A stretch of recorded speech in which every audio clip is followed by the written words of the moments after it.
You are listening to the oneofus.net podcast network.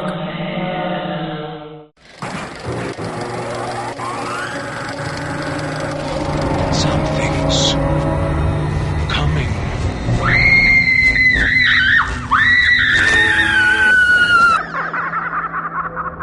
Stand by. Hold on to your hats. Here we go.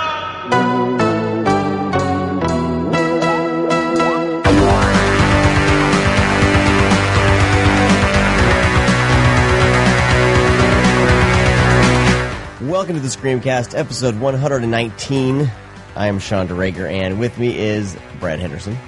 Whatevs. Still sounding sexy with the new blue ball mic. Blue balls for life. I don't think that's what it's called, but I call them a blue ball mic. No. Speaking of mics, joining us is from Splatcast Podcast, That Mike is Delaney. wrong name. What? Splatcast. It's not the name Splathouse. of it. It's not God called damn the it. Splatcast. Splathouse. Splathouse. Yeah, There you go. yeah. I've been on It's all good. I've been on vacation. That's my excuse. I'm gonna stick to it.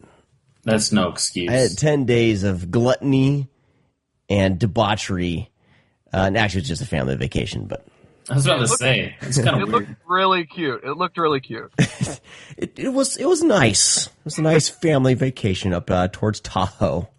It had a very Norman Rockwell feel for the debauchery. Yeah, there was some white wine consumed at a winery. There was a lot of white going on that vacation. Yeah, definitely. There was some microbrews consumed. But yeah, very tame. Jesus Christ. Although my uncle did pour me, Oh my God. he poured me a wine glass full of $125 Glenfiddich, 25-year-old Scotch. Damn, Glenn, fuck it. Drink it. I drank it, and then the next day he accused me of drinking his whole bottle of Glenfiddich. And I was like, dude, you're a heavy pourer. He denied it. Luckily, I don't owe him another bottle. There you go. All right. Today, we are going to be doing our What's on Your Doorstep segment, followed by, I believe, news with Josh Obershaw. Okay. Then, we'll be talking. Brad's jealous because he's not included in the news segment. No. Dude, these episodes would run 6 hours. Followed by a conversation about Blue Underground's Manhattan Baby and Arrow's The Bloodstained Butterfly. Oh, yeah. Wait, we watched Manhattan Baby? Yes. Oh, I thought you told me to watch Manhattan Baby. So I came here with a hot take on pedophilia and jazz, man. Damn it. Well, hey, we'll welcome the conversation. Okay. First, let's jump into What's on Your Doorstep. Holy cow, I almost forgot. We'll get the door.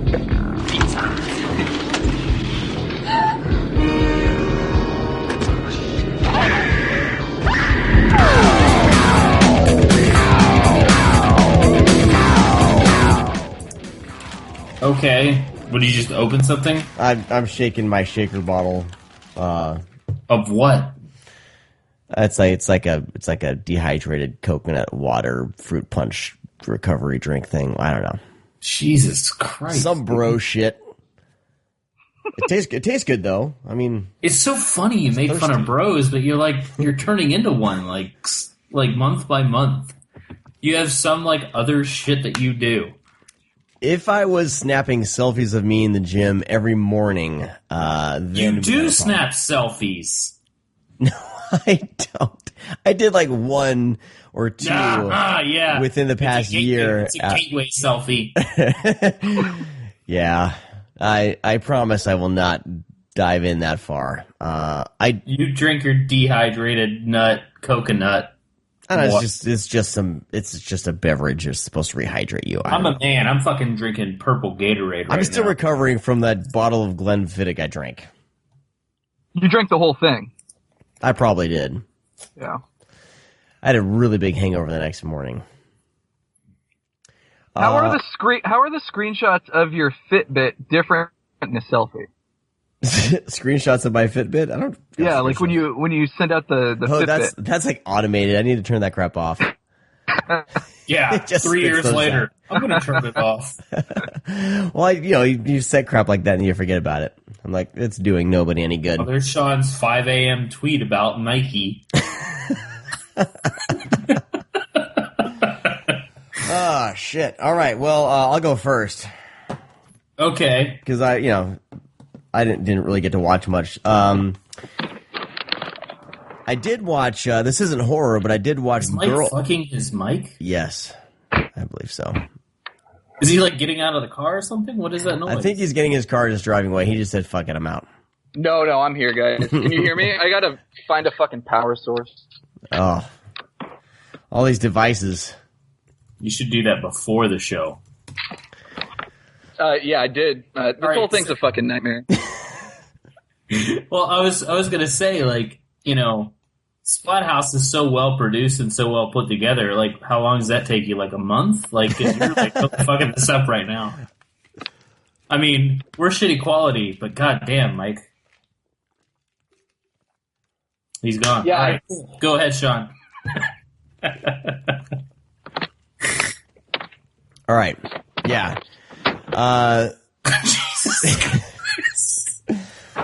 You're getting a peek behind the curtain of Splat Splatcast. a Splathouse. Anyway, I'll go. Mike, do you know we're recording right now? Like, I'm not editing this shit out either. what was that noise? I don't got enough time. Is he out of the call now? Oh no. Oh, this is amazing. Hold on. Is it? And things like, I'm just like, should I edit this or not? I don't know. I haven't taken any notes yet. It was funny because someone just mentioned of all the times, like, I forget, one of the listeners said something about all the times you say you're going to edit something out on the show, but you say that, but it's never edited out. Nah, I don't. Make a note to cut this. All right, so cool. What's on your doorstep? Hey, can you guys hear me? Oh, Yeah. Jesus Christ. Yes. All right, cool. I'm back. Thank you. Sorry about that, guys. It sounds like you're deliberately, like, trying to sabotage the screen. This is what it is, man. He's coming on here to sabotage us. Absolutely not. Couldn't possibly do that. we sabotage ourselves I'm going enough. to take offense to that. Well, Hey guys, there's no way you can derail your shit because you guys already derail it every week. Yeah, take spirits intended, man. All right, here we go. I only got a few. My wife and I watched Girl Fight with Michelle Rodriguez. Oh. Not horror, but goddamn, what a movie. Anyway, moving along. That sucker needs like a Criterion release. It's so good. it's great, but what the fuck are you mentioning Girl Fight? I don't know. It's what I watched. I didn't get to watch much. Unless I mention all the kid Yeah, all right. movies that Link played at the on It's the our director of The Invitation, and The Invitation's great, so watch Girl Fight. Yes. Yep. And All right. Jennifer's Body. Totally. And that was the connection, the horror. There we go. Okay. Because I was cool. watching it, I was thinking, holy shit! Like she, directed Jennifer's Body, and then The Invitation, which I haven't seen yet, but Jesus. All right. Next thing I watched that I really want to talk about was Mel Gibson is in a new film called Bloodfather, and it's really fucking good. So it's about this guy. He's probably like 2 weeks sober. He's a ex-biker, in and out of prison, and his daughter's been missing for many years. And one day he gets a phone call from his daughter, and she's into some stuff, into some shit, and she needs some help. And he drives out to L.A. or wherever to pick her up, and realizes she's in a lot of trouble with some cartel guys, and the movie takes off from there. Really good. Bearded Mel Gibson, I think, is my favorite Mel Gibson because he's like, there's just that little bit of, even more like unhinged Mel Gibson madness when he has his full beard. Unfortunately, he shaves it off, and they use his shaved face on the cover of the Blu-ray, which they should just do a picture of him with this gigantic beard and be done with it. Anyway, It's the beard that gives him the power. I think so. Yeah. I like bearded Mel Gibson. Anyway, the movie's really good. He's really good. He's been missed. I think the last film I saw, oh shit, what was that called? Expendables 3? Not Expendables 3. Jesus Christ.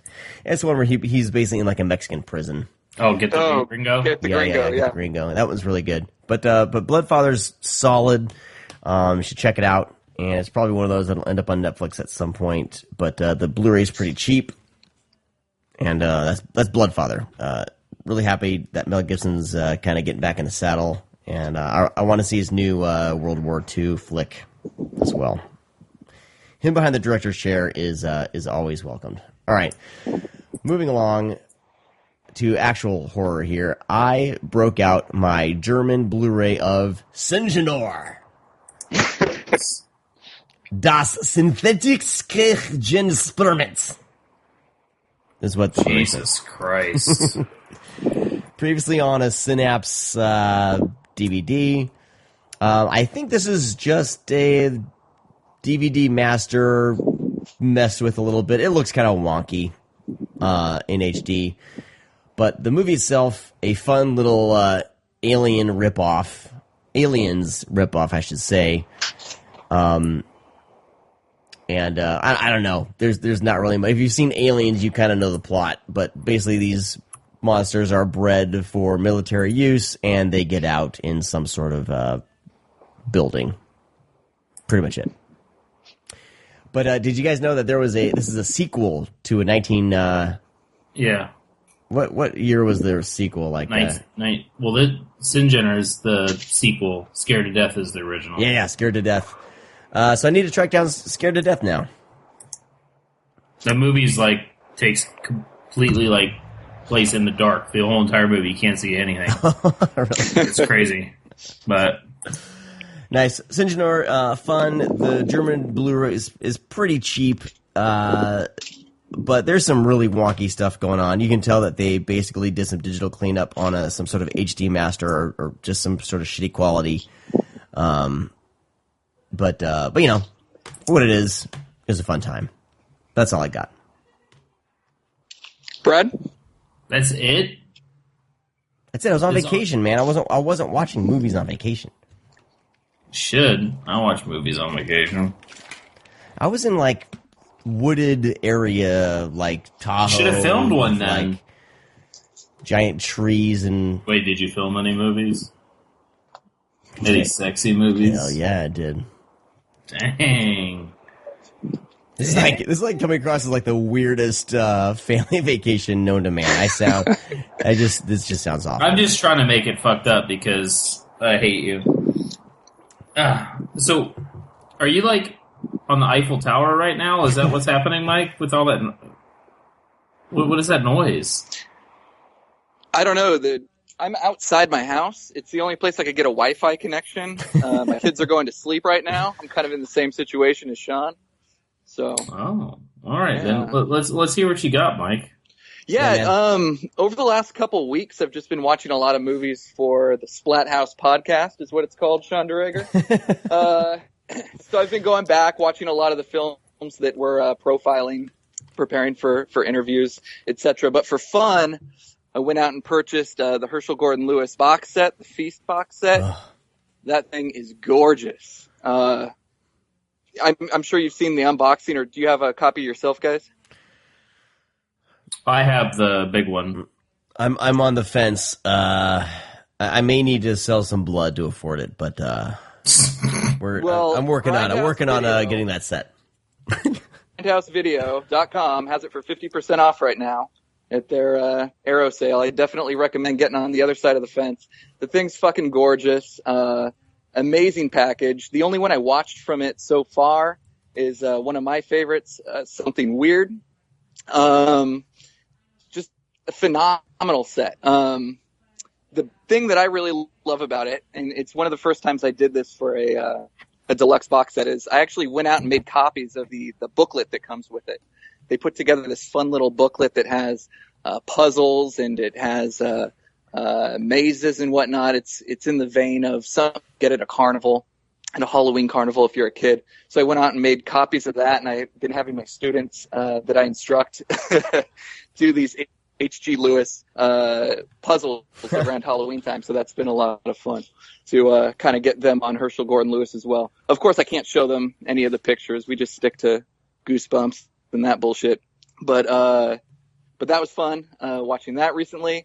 And then the other two I picked up were Vinegar Syndrome's releases of Death Row Game Show, and then Rob Hunter's favorite, Hobgoblins. So I'm a big fan of Rick Sloan's Hobgoblins, the Gremlins ripoff from 1988, to kind of go in line with Sean's Aliens ripoff. But yeah, I cuddled up with the Hobgoblins disc, put on the Rick Sloan commentary. Just been enjoying the heck out of that one. It's a piece of shit movie.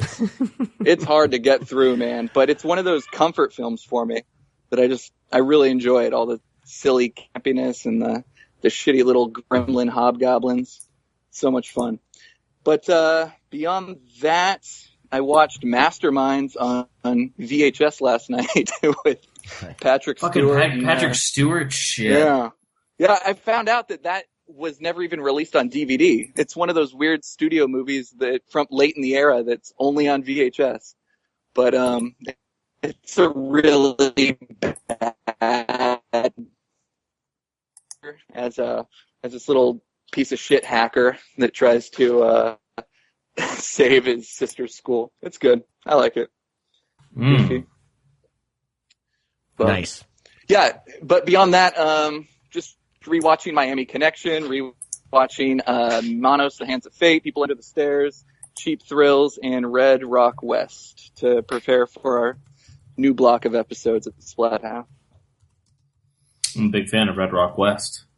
Yeah, that's a good one. That was a big influence on the feature film I'm making right now called Medias Res, and I was fortunate enough to actually meet John Dahl years ago through a professor in college, and got to know him. And yeah, he was nice enough to come on to the show and talk to us about that picture. Yeah, I'm a big Joyride fan, so I've always liked John Dahl, especially like Rounders as well. Yeah, Rounders is his big one for people of our generation, that went to high school when that film came out. Joyride, when I met him in person the first time, he wasn't really keen on talking Joyride too much, I think because it was kind of his better-known film at the time. He was more focused on The Great Raid, talking to me about The Great Raid and working with James Franco. And then he really wanted to talk to me about his newest picture at the time, which was You Kill Me, right, with Ben Kingsley.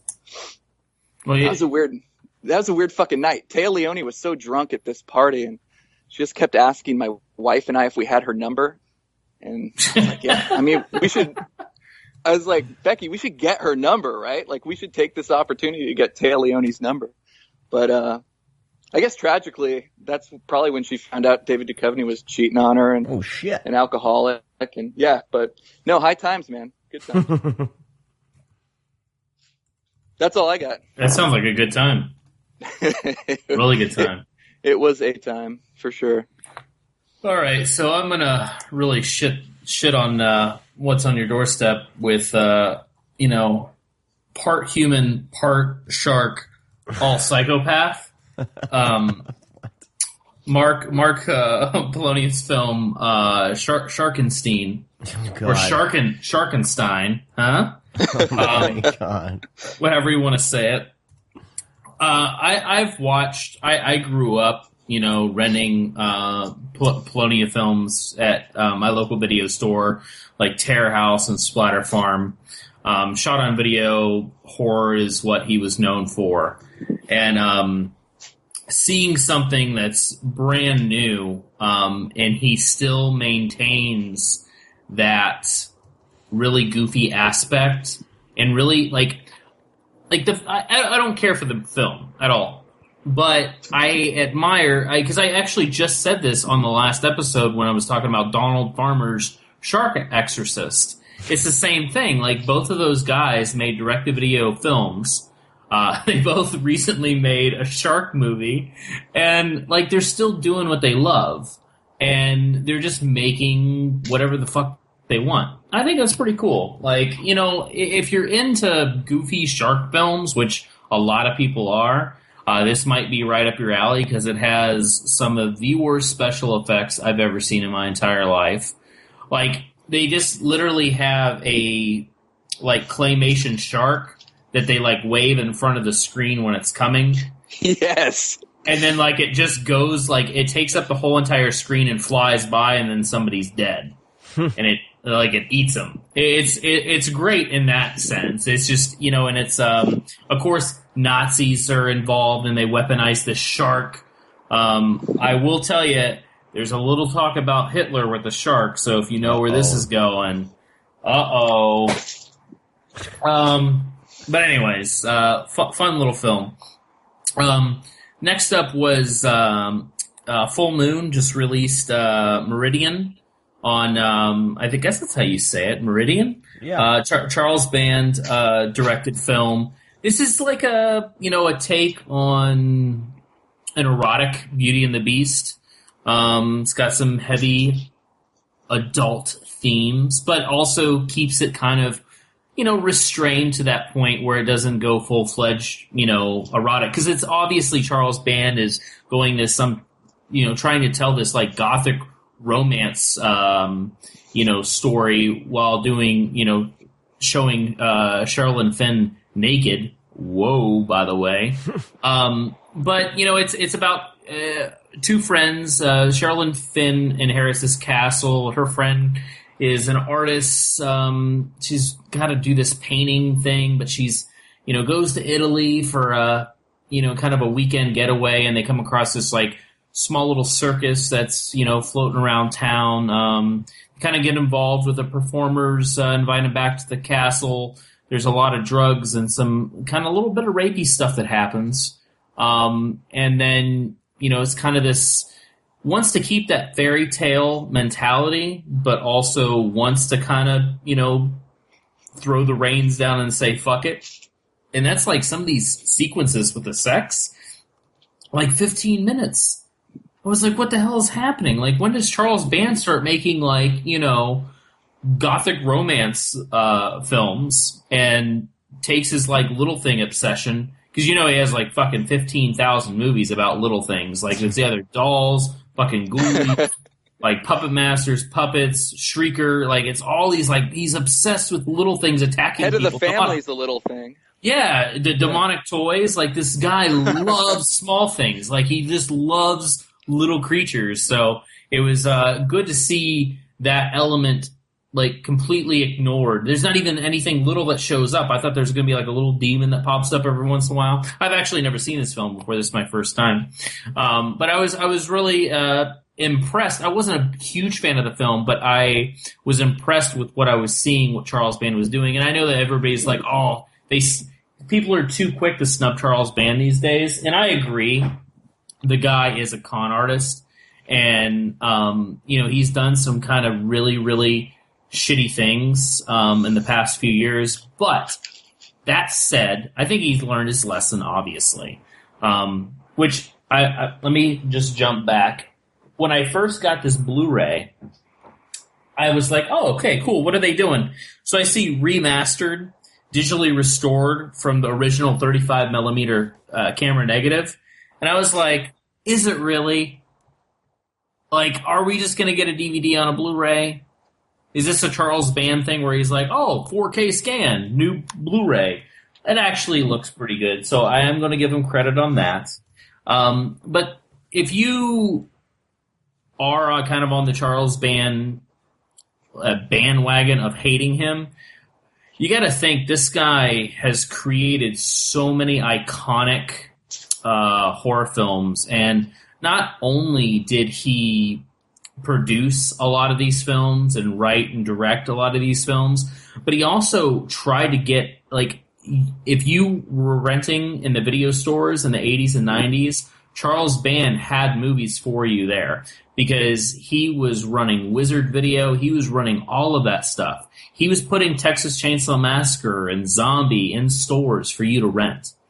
Like, he's a big, like, reason why all of us, if you're a hardcore horror fan, he's one of the reasons why you probably are, because you were able to obtain some of those movies. So I always have Charles Band to thank because of that. I don't ever want to just shit on Charles Band because of the whole VHS big box thing that he did a few years ago and kind of the little lies that he tells every once in a while. But anyways, moving along, we had Nico B on the show a few episodes ago, and he's got his new label, Real Gore, releasing. He also has a Indiegogo now for Cult Epics to release, I think it was at six Blu-rays. So he's trying to raise money for that. But this is number 2 in Real Gore releasing, which I've talked about this film numerous times on the show, so I'm not going to spend a ton of time on it. I originally mentioned this movie probably about a year ago when Pete Toombs was on our show for Mondo Macabro. I asked him about this movie.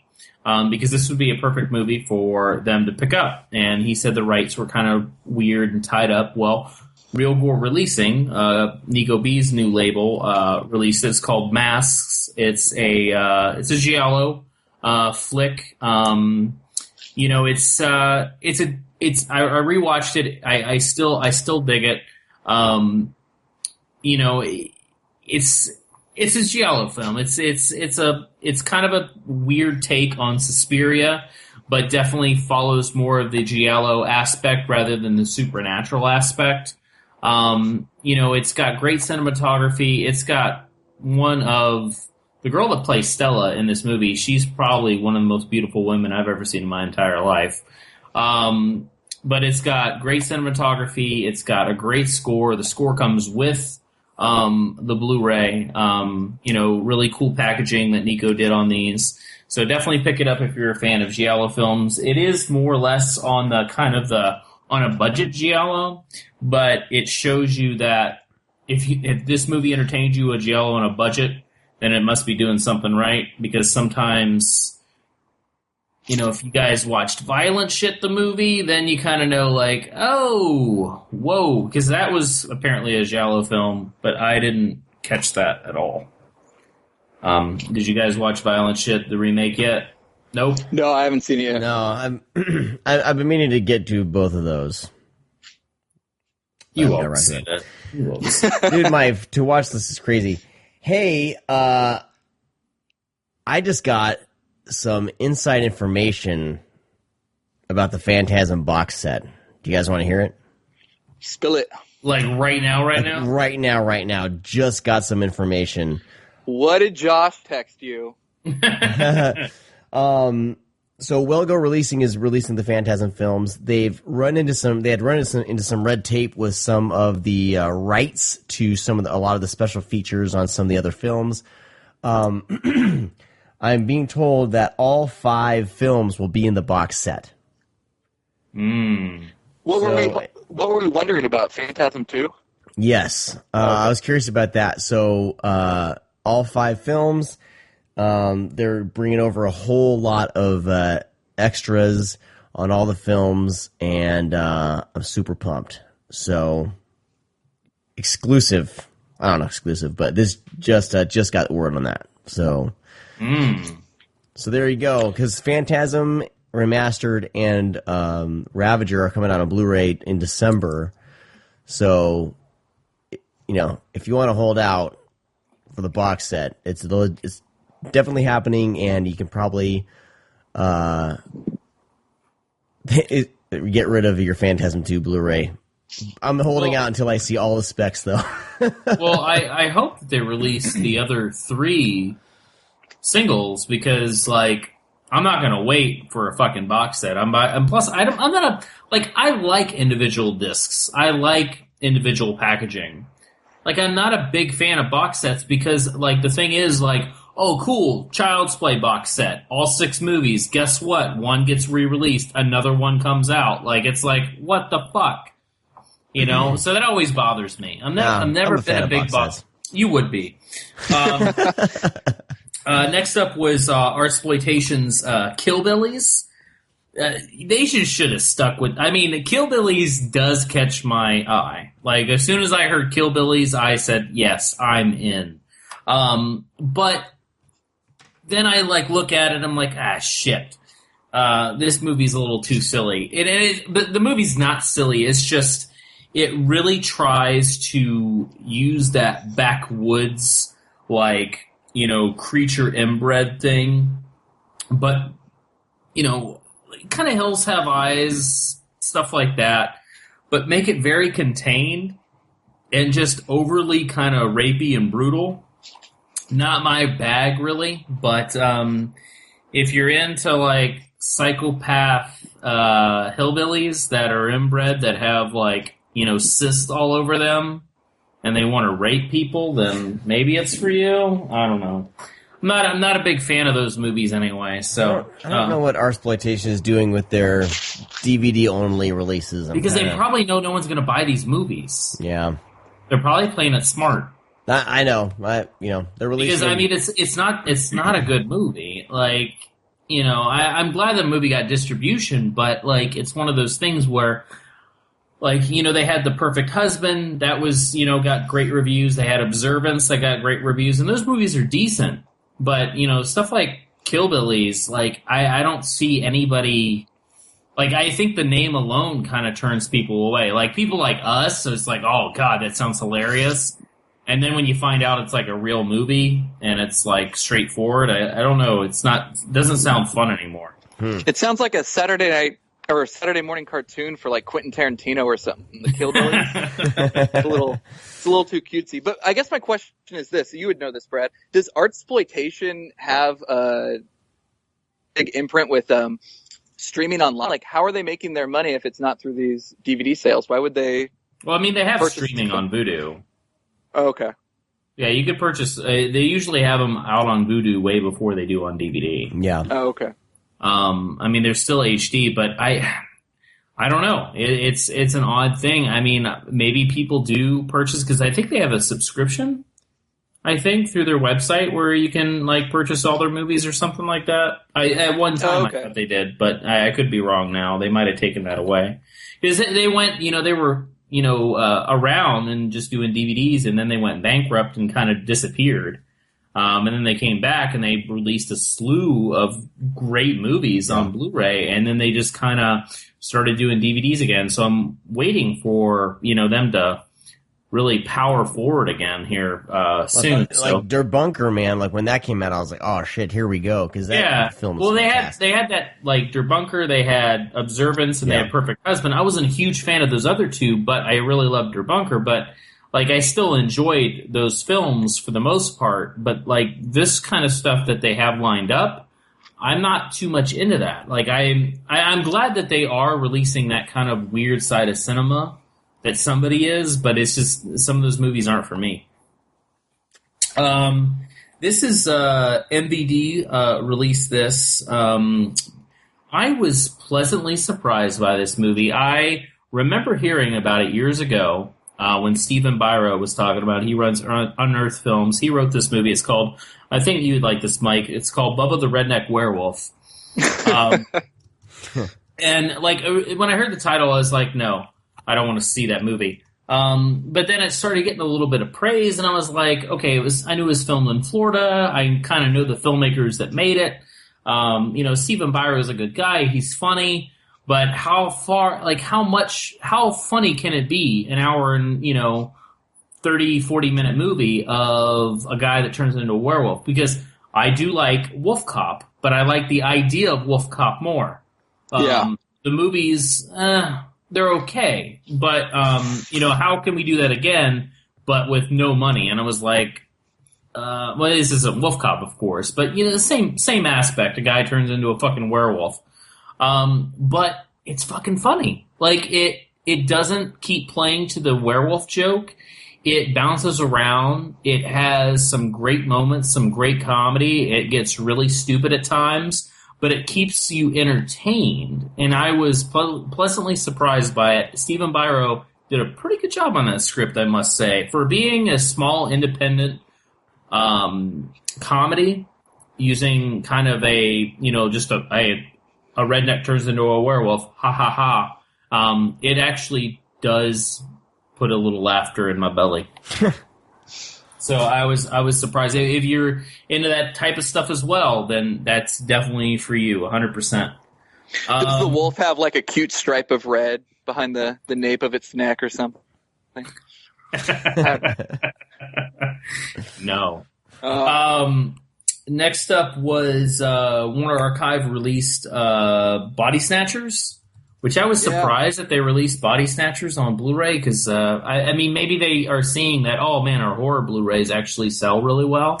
I was always a fan of this. I'm a fan of every Invasion of the Body Snatchers movie, and there's like fucking 10,000 remakes of it. Even Invasion with Nicole. Oh, Invasion's really good, dude. What? Invasion's really good.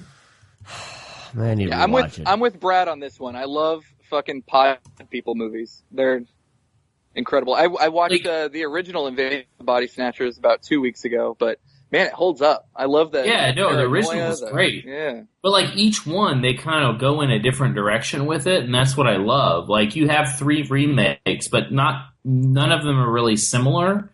They have like similarities with certain aspects of it, but they always try to do something new with the story. I like how kind of contained this one is, being it's mainly takes entirely place on a military base. Versus, kind of the world, stuff between the last two and also Invasion. This one's a little more toned down. And, when you have Ferrera directing this movie and fucking Larry Cohen and Stuart Gordon writing a script. Yeah. Like, I'm going to repeat that. Larry Cohen and Stuart Gordon writing a script together, basically. Like, holy fucking shit. But I've loved this movie since I was little, and I haven't watched it in years, so it's kind of I was really looking forward to watching this again, and it still holds up. There's some really, really cool moments. One kind of towards, what's her name? I always thought she was really beautiful. She plays in Child's Play 2. She's the stepsister. Terry Kinney, is that her name? That sounds like a name. It's definitely I don't know. Well, anyways, there's a really cool moment towards the end that always like tickles my nuts. I get really excited when that scene happens because it's really fucking cool.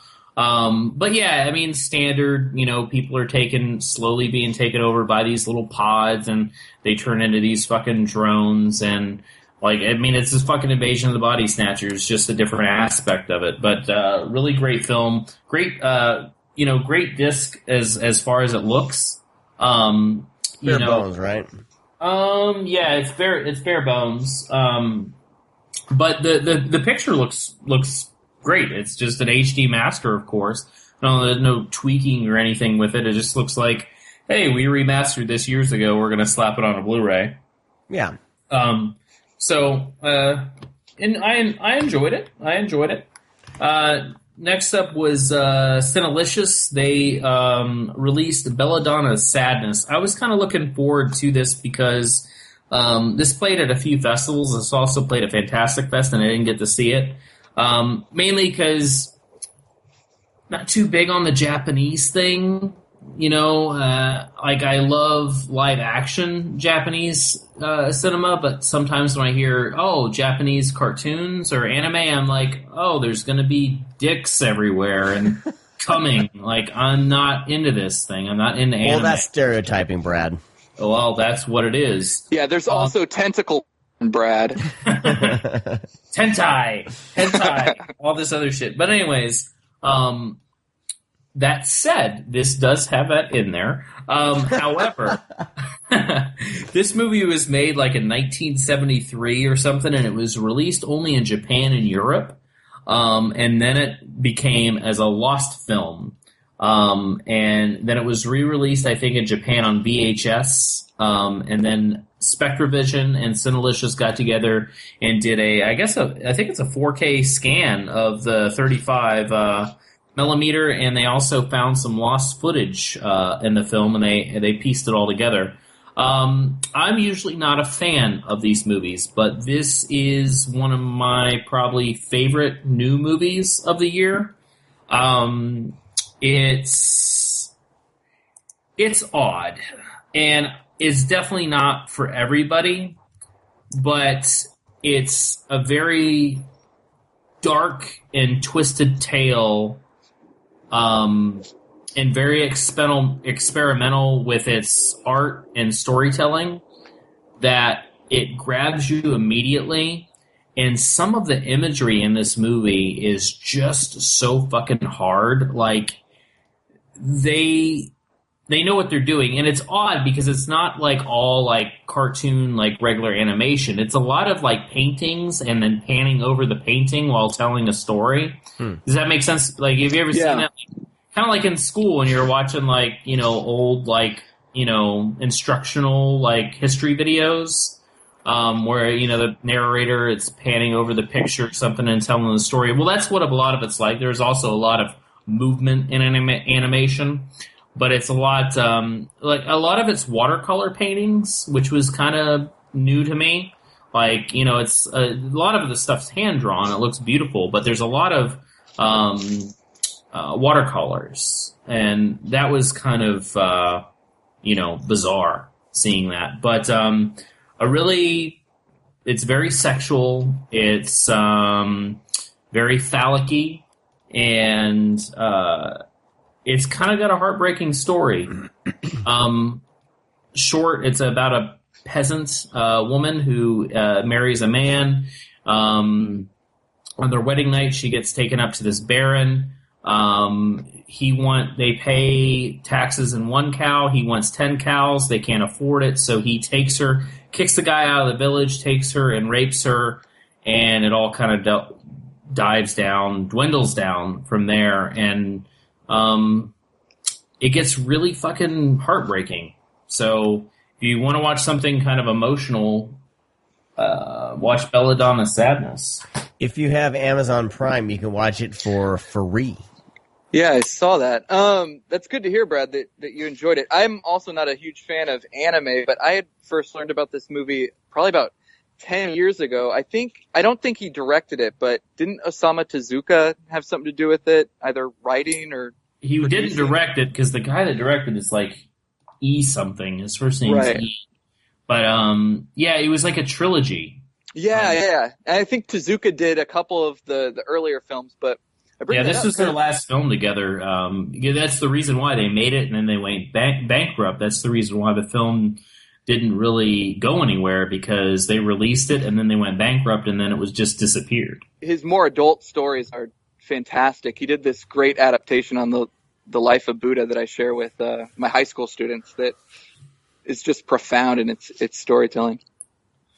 Yeah, it's got a great story surrounding, and the narration and the dialogue is very, very powerful. And I don't know, like it's definitely not for everybody, but if you're really into artsy stuff and want to see a really heartbreaking tale with some kind of haunting imagery as far as like drawings and paintings, then this is definitely right up your alley. There's like two sequences in the movie where I was watching it and I was like, I cringed. I was like, oh my God.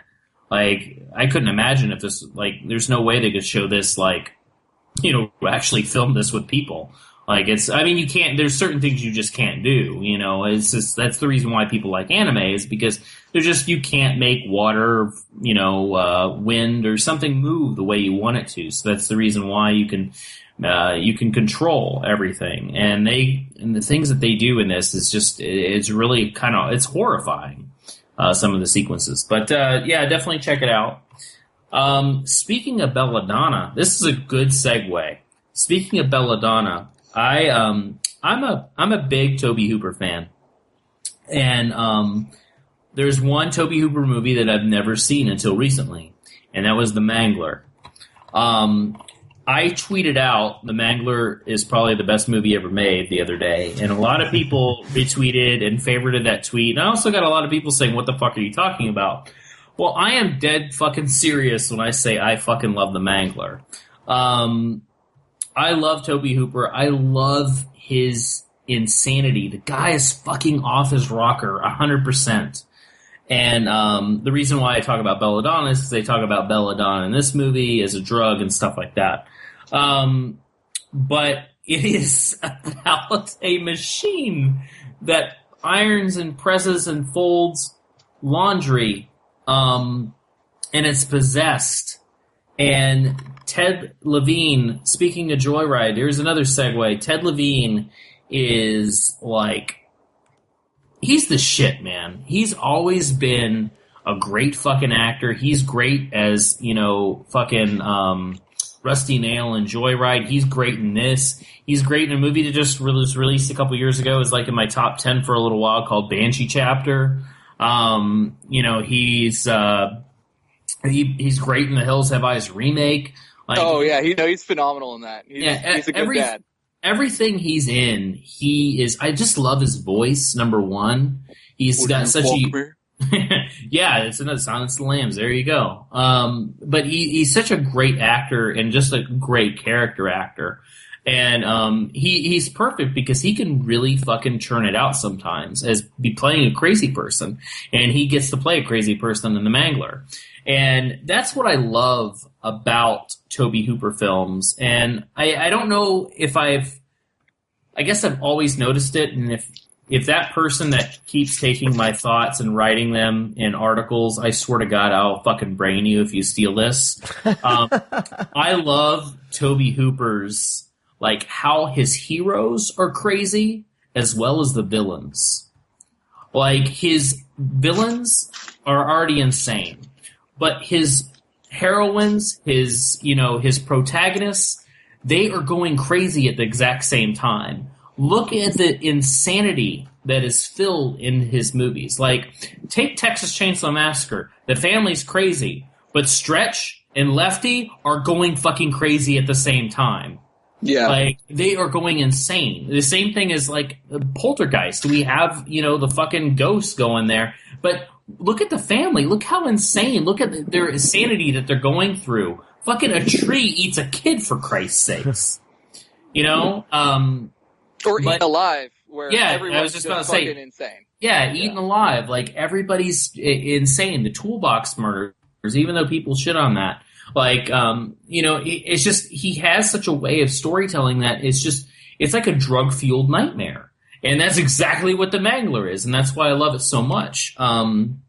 It's just one scene that gets over the top right after the other. And I tell you, that fucking ending when the fucking Mangler does its shit and goes ape shit, oh my God, I had the biggest fucking boner. But yeah, The Mangler, if you haven't seen it, watch it. If it's been a while and you rented it when you were a kid and you're like, that movie sucks, nope. Rewatch it, please, because people's opinions change. This movie kicks so much ass. Yes, it is fucking crazy, but if you love Tobe Hooper's insanity and how crazy he can get, then it deserves a rewatch for sure. And then that was released by Warner Archive, actually. And there was another thing. Yeah, DVD. That was another thing I was going to say. So let me cover this one too. So I watched The Guyver Part 2. You just talked about wait, no, you didn't talk about that. I recently talked about Guyver, yeah. Yeah, so the Guyver 2 came out, as well as the first Guyver from Warner Archive. But it's the same fucking movie. It's just, it's so odd, the Guyver 2, because the first Guyver, there's action and karate fighting and kick fighting everywhere throughout the movie. In the second one, there's like one big fight scene in the beginning, and then an hour of storytelling, and then it just goes fucking insane with fucking creatures and fucking fighting. It just gets so crazy. But I still love 1 and 2, so that's my coverage on the second one. But both of these are Warner Archive. But when I popped them in, I noticed something. Warner Archive is not doing like new discs. They copied the old New Line discs, and they transferred it to their DVD. Like, they didn't even do new menus or anything. All they did was take everything. They copied the fucking DVD. Yeah, they just... And they stuck it on another one. No, I'm not saying they, like, this is a Bird DVD. Everybody knows that. But it's literally a copy of the New Line DVD. Is Mike walking around? What's that? I don't hear his footsteps. Yeah, I'm standing. I pace when I'm... Yeah. My God. I'm high maintenance, man. Come to the Splathouse sometime. You sound like it. All right, and last but not least, Olive Films released this. I wasn't expecting much, but this movie fucking kicked a lot of ass. It's Return of Dracula. Like I said, this movie is what year was this? 1958? Yeah, 1958. I should have been more prepared. I couldn't pronounce his name. Francis Leridaire. He plays Dracula, but it's a really fucking good movie. Basically, Dracula comes back to town. He kills an artist and poses as the artist. The family that is providing a home for the artist hasn't seen it. It's like the uncle. And hasn't seen him since he was little. So he just takes on this persona of this artist while he's kind of planning his divine plan of taking over and creating a new like Transylvania while all these people are after him because they know he escaped Transylvania. But definitely has some great moments, great imagery. It's got a great soundtrack. It uses the old Mozart was it Dice? How do you say that? It's from The Shining. It's the theme song from The Shining, whatever that's called. I can't remember. Like Dice Ira, something like that. Anybody? You guys suck. Sure. But a great little black and white Dracula tale. And Dracula movies are always overdone for me. Like every time. Like, it's hard for me to get into certain Dracula films, and this is one, being that this wasn't more of a well-known one and wasn't kind of like a big Universal production, it kind of, I guess, fell by the wayside for me, so I was like, I'll give it a shot. Maybe it was my low expectations I loved it so much, but it's a really, really good film, so definitely check it out. Of course, Olive in their bare bones DVDs, but, I mean, I'm sure it's cheap, so. Cool. That one's DVD, not blue? No, it's Blu-ray, yeah. Oh, okay. And that's pretty much it. We will be talking Manhattan Baby and the Bloodstained Butterfly in just a little bit. But first, Josh Obershaw has the news.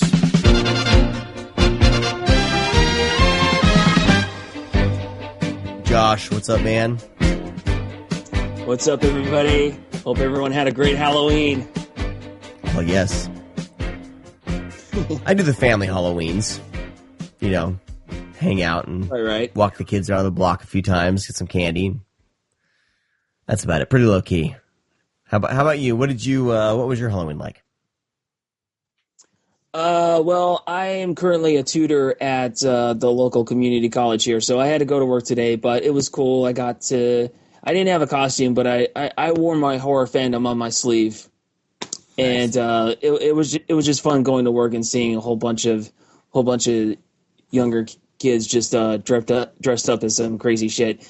And other than that, it was pretty low key. I managed to squeeze in a couple of horror movies, like my annual watch of John Carpenter's Halloween, and also a first time viewing of 976 Evil. Oh, nice.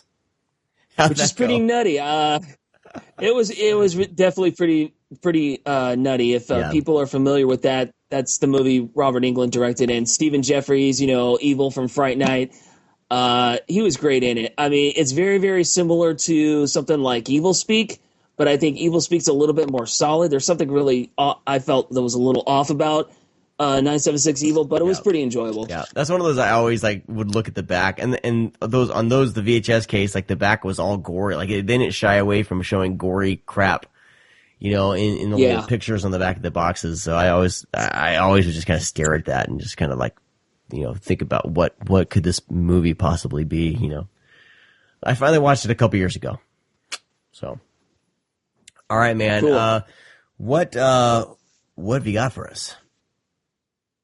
Well, speaking of Halloween, a couple of video labels decided to use the most blessed favorite holiday of the year to drop some announcements. And I want to start off with Arrow first, because they announced on Halloween that they are releasing sometime in 2017 the House Collection. And Yes. we can assume it's going to be a box set of all 4 movies in the House franchise, including House 3, which is known here in the U.S. by another title, The Horror Show, which Scream Factory put out a couple of years ago. Do you think they're going to try to do all 4? One could assume. I mean, it's called the House Collection. I mean, you wouldn't want to call it the House Collection by having just the first 2 movies, which are obviously the ones that people know, and just stick House 4 at the end and not have the missing third one. So right. I can assume that. I mean, there are no other details other than the fact that it's called the House Collection, and they said the news is going to be trickling in the next few months. So I guess they're working on sort of fangling the rights, trying to get the third movie from Scream Factory to include in this collection. Well, it needs to be done. I mean, I just mentioned earlier in the show when we were when we were doing the What's on Your Doorstep segment that I got word that the Phantasm set is going to include all the films. So Well Go USA was able to get Phantasm 2 from Scream Factory. So I don't know if that's why there's the delay, possibly waiting for the rights to, pass from Scream Factory to them. But that for sure is happening. I got for sure confirmation from a very reliable source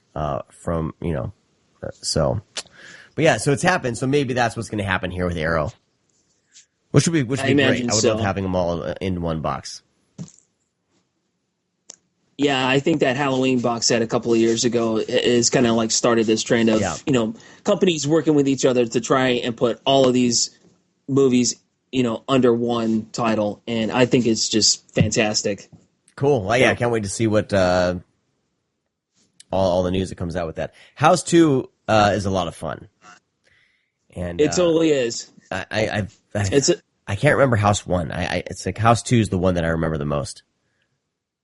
Yeah, I agree. I mean, I enjoyed House when I first saw it, but I just remember House 2 just being like the really, really fun one, even though it's a little bit more humor than horror. Yeah, it's totally wacky. It is totally wacky, but I love it. I'm thrilled to finally see that come in the Blu-ray.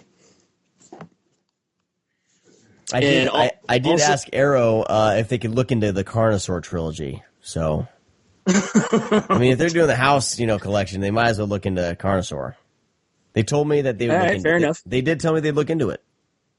So I actually saw that tweet. Okay.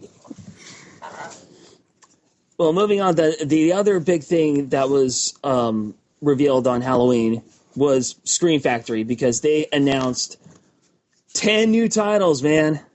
Wow. 10 new ones coming out in the next few months. And those movies are Tales from the Hood, Dead Time Stories, Firestarter, Demented, What's the Matter with Helen, The Screaming Skull, The Vagrant, which they already put out on DVD as one of their all-night horror movie marathon DVDs, The Angry Red Planet, the movie Virus with Jamie Lee Curtis, and for some reason, the Psycho remake. Yeah, I saw. Yeah, fuck that movie. Seriously, I cannot stand that remake. I haven't seen it, and I refuse to.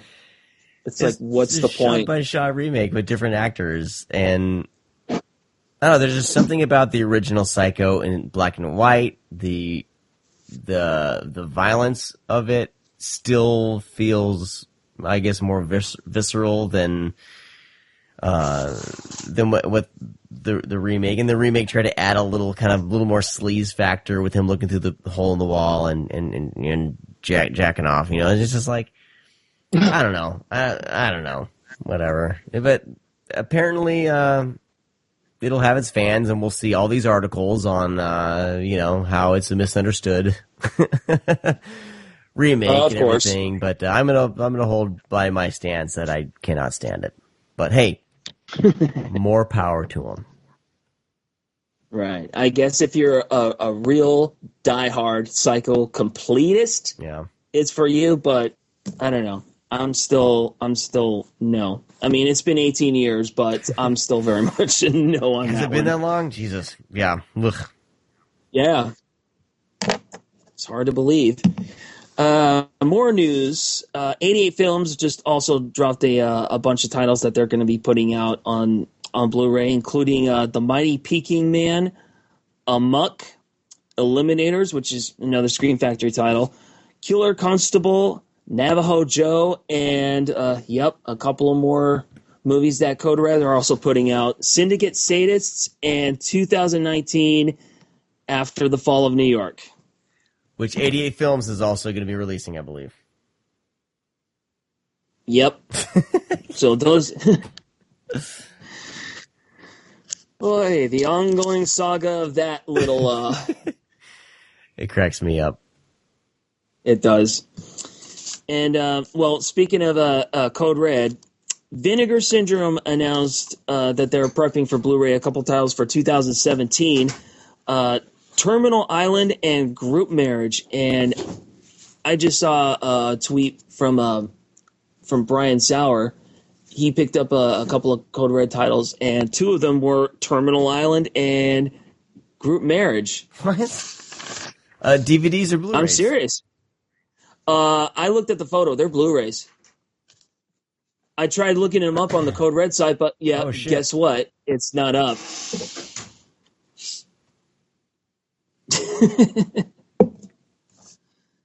Oh my God.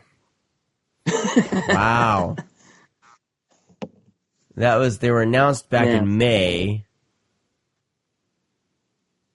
That's crazy. Wow. Right? Well, we shall see what happens there. Yep. So if you have any news, I'm sure the Vinegar Syndrome guys, they do listen to the show every now and then. So if you guys have any news on that, hit me up. Curious to what's going on. Yeah. Well, next up from Shriek Show, they're going to be putting out 1971's Dracula versus Frankenstein, and this one is coming out on December 13th. The film stars Lon Chaney Jr. in one of his final performances, J. Carroll Naish in his final film, and it looks kind of hammerish, I guess, but yeah, it's going to include quite a few bonus features. There's going to be an audio commentary by writer-producer Sam Sherman, a documentary on Independent International Pictures. Okay, that's who's putting out. But it's, 70s. I guess it's kind of in that sort of hammerish vein. Rare alternate ending, deleted scenes, the deleted scene with famous Monsters editor Forrest J. Ackerman, and Dracula. Rare 8mm movie location footage, and of course, a theatrical trailer and TV spot. So, Dracula vs. Frankenstein, December 13th. So, we got some new movie news that I want to get to. First of all, speaking of Logo USA, they're going to be putting out Train to Busan on February 27th. And we got a couple from Lionsgate. First up, Rob Zombie's 31 has a release date. That's going to be December 20th. And there's only a couple of bonus features. One is In Hell Everyone Loves Popcorn, the Making of 31 documentary. I don't know if that's going to be as, an expansive documentary as something like what he did with The Devil's Rejects or with Halloween. I want to say that it is, but I'm not 100% sure.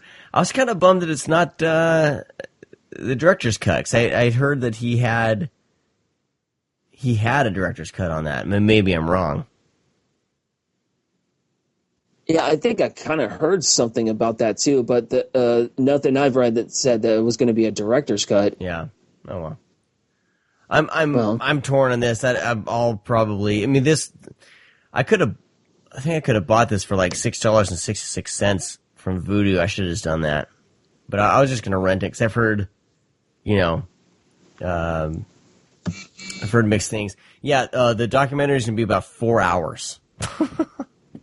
Oh, okay. Well, I guess if it's going to be like the documentaries that he made for The Devil's Rejects and Halloween, I guess that's worth picking up then. I mean, if you're a fan of the movie, that is. I know it's a Rob Zombie movie. There are fans, and then there are people that absolutely hate it. But if you do like his movies and the bonus features kind of seem light to you, that's probably because the documentary is pretty chunky. So yeah. I'm not 100%, might be worth your time. Yeah, I'm not 100% positive. I know that that has to be because that's the only documentary on there. Some people were saying it was digital only, but I think the documentary is going to be available if you buy it digitally too. I guess. I don't know. I'm getting like all these mixed things on this one for some reason. Wow. Yeah. Yeah. Anyway, I mean, I think, either way, Rob Zombie making movies I think is a good thing. So I agree. I'll be checking it out. Cool. Well, Lionsgate also has a release date for Blair Witch. That one's coming out on January 3rd, and it has an audio commentary with Adam Wingard and Simon Barrett. Never Ending Night, The Making of Blair Witch. This is a 6-part documentary. Plus, you also got another featurette called House of Horrors Exploring the Set. So that's pretty cool. So that's most likely going to be like the first major horror home video release of the year. Blair Witch, January 3rd. Sweet. Yep. And you guys remember we were talking a couple of weeks ago about the restoration of Henry, Portrait of a Serial Killer. Well, that is actually going to get a Blu-ray release as well from Dark Sky Films, and it's going to be available December 6th. So that's just right around the corner, almost around this. Pretty much the same day the Phantasm remastered Blu-ray comes out. I didn't even know. I didn't even catch that. That didn't even register until just now. Holy shit. Special features for this one. We got a 4K restoration in defense of Henry, an appreciation. Henry versus MPAA, a visual history. Henry at the BBFC. It's either you or them. An interview with artist Joe Coleman. In the Round, a conversation with John McNaughton. Portrait, The Making of Henry, deleted scenes and outtakes. Feature commentary with McNaughton, Interview with McNaughton from 1998. The original trailer, the 30th anniversary trailer, a still gallery, storyboards, and a reversible sleeve featuring original Joe Coleman artwork. So, Henry, Portrait of a Serial Killer, December 6th. Wow, I never bought this on Blu-ray because I felt like the DVD, like the movie's so ugly anyway that, it was just fine on DVD for me. I'll have to see how this looks. It's not supposed to look very clean though, you know what I mean? Kind of like the original. Oh yeah. Oh, totally. But I own that on Blu-ray and it still looks dirty as fuck. Maniac or do you have this one? Oh, no, Maniac. Okay, yeah. I feel like you need to, wipe the screen off, just a layer of grime over the scene, over the TV. Yeah, there's a layer of grime on me after watching that, so I feel you. And finally, let's go back to Scream Factory, shall we? Now that Halloween is over... Thanksgiving's around the corner, and so is Christmas, which means Black Christmas is coming to Blu-ray, of course, and we have the final list of extras for this 2-disc collector's edition. Disc 1 is going to be a new 2016 2K scan of the negative, audio commentary with director Bob Clark, another commentary with John Saxon and Keir Dalia, and an audio commentary with Billy, played by actor Nick Mancuso. I wonder if that was on the DVD. I wish I had the Critical Mass DVD on me right now, but I think it's boxed up somewhere. But anyways, there's an audio interview with director Bob Clark as well. Disc 2 has the 2006 Critical Mass HD Master. A new interview with Art Hindle called Film and Furs.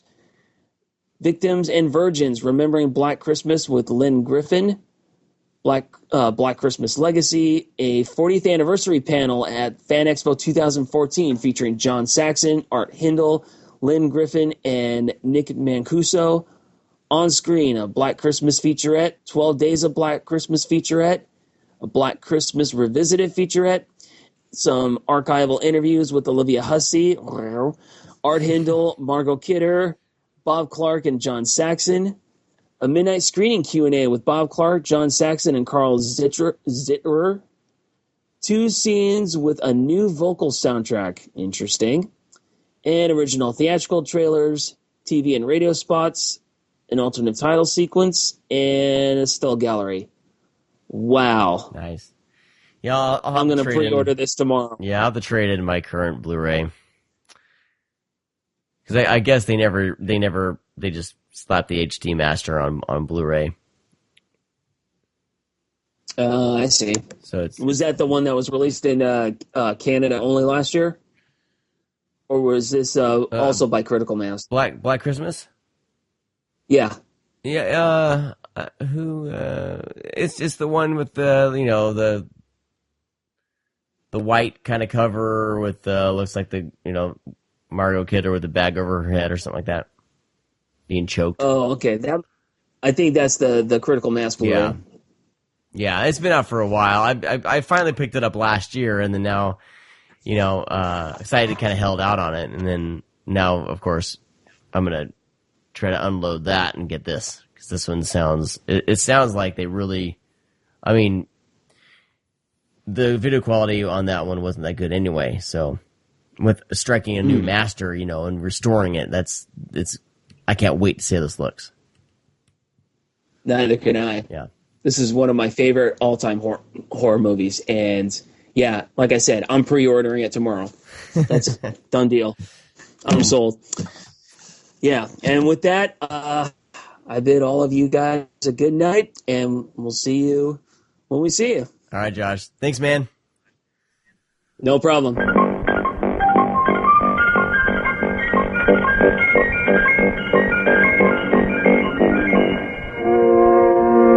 All right, gentlemen, let's dive into these 2 films here. Let's start off with Blue Underground's release of Manhattan Baby. That's what I was going to say. Manhattan, baby. Mm-hmm. Manhattan Baby. Manhattan, baby. Oh, my God.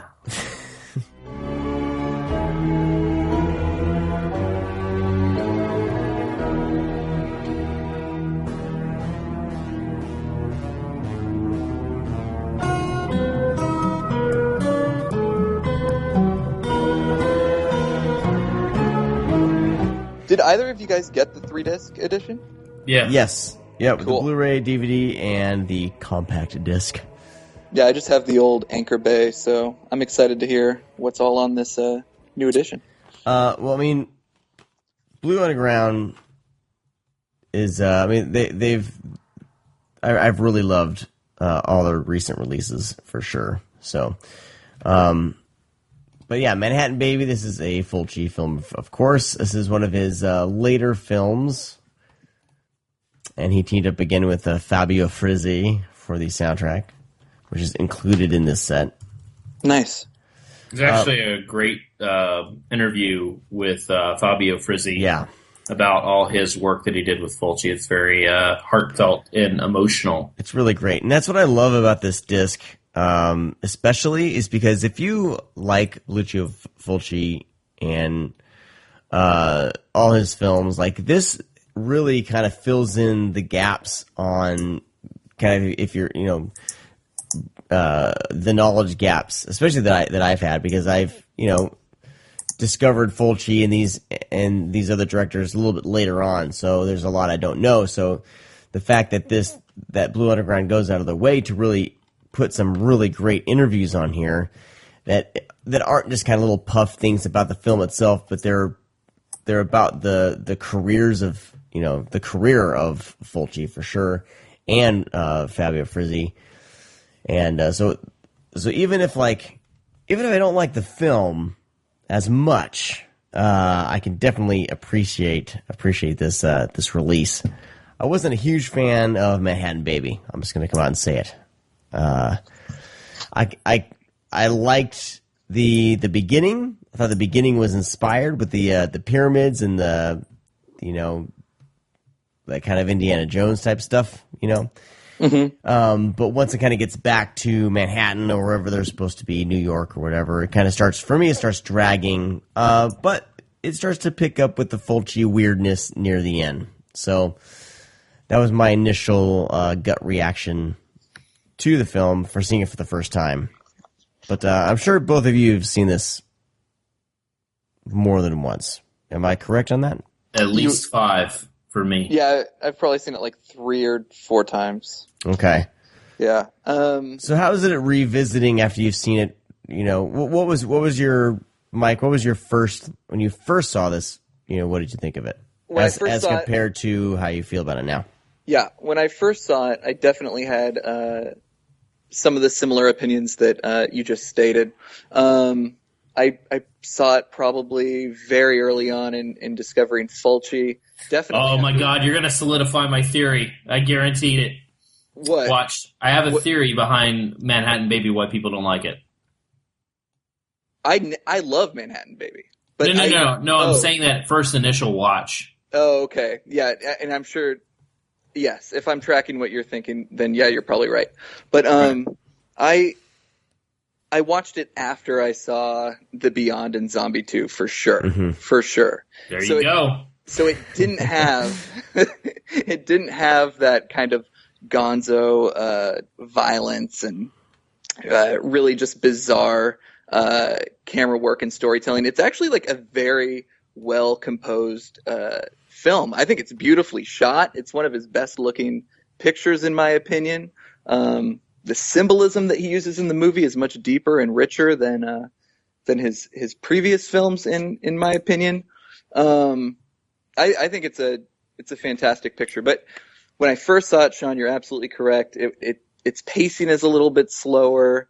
You really have to wait to the end with the taxidermy attack before you get some of that some of that standard Fulci gruesomeness. But I love it. Well, the beginning. I mean, there's a shot at the beginning where the guide like falls down the hole. That's just incredible. That's so good. Yeah, and I was like, I started rubbing my hand. I leaned forward. I'm like, here we go. And the first line of the movie I fucking love when Hacker is bending over to pick up the Egyptian scorpion. He goes, I'm going to take this home to Susie. And then the guide says, well, don't forget to tell her it's a symbol of death. And the dad goes, that's a little heavy for a 9-year-old. Like, it's a very funny indicator of what's about to unfold over the next 85 minutes. Mm-hmm. Are you clicking okay, bro? I'm ready to call you out now. Are you clicking something? Are you like manhandling your mouse? Like, what's going on there? What are you talking about? I hear click, click, click. I'm not clicking anything.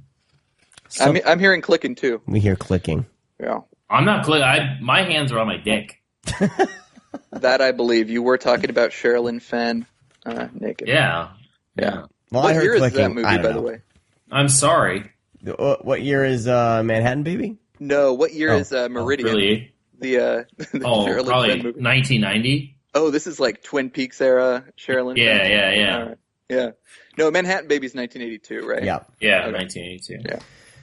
Yeah, he had New York Ripper come out that same year, and then Manhattan Baby.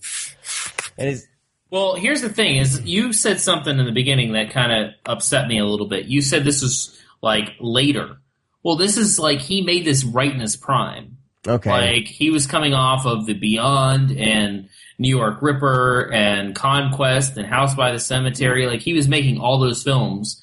It wasn't until probably Conquest then his films started being like not as like he wasn't as prominent because he made like Murder Rock, which was great, but it also has a lot of dancing and kind of just craziness. Enigma and Touch of Death and stuff like that came out later, in fucking House of Clocks, which I really love, but a lot of people hate. And of course your favorite, Cat in the Brain. So, but I have a theory on Manhattan Baby. Okay, and I want to hear this. And I think the reason why a lot of people are always like, I don't like that, is because I don't know if they've explored, like, hardcore Fulci fans like Manhattan Baby.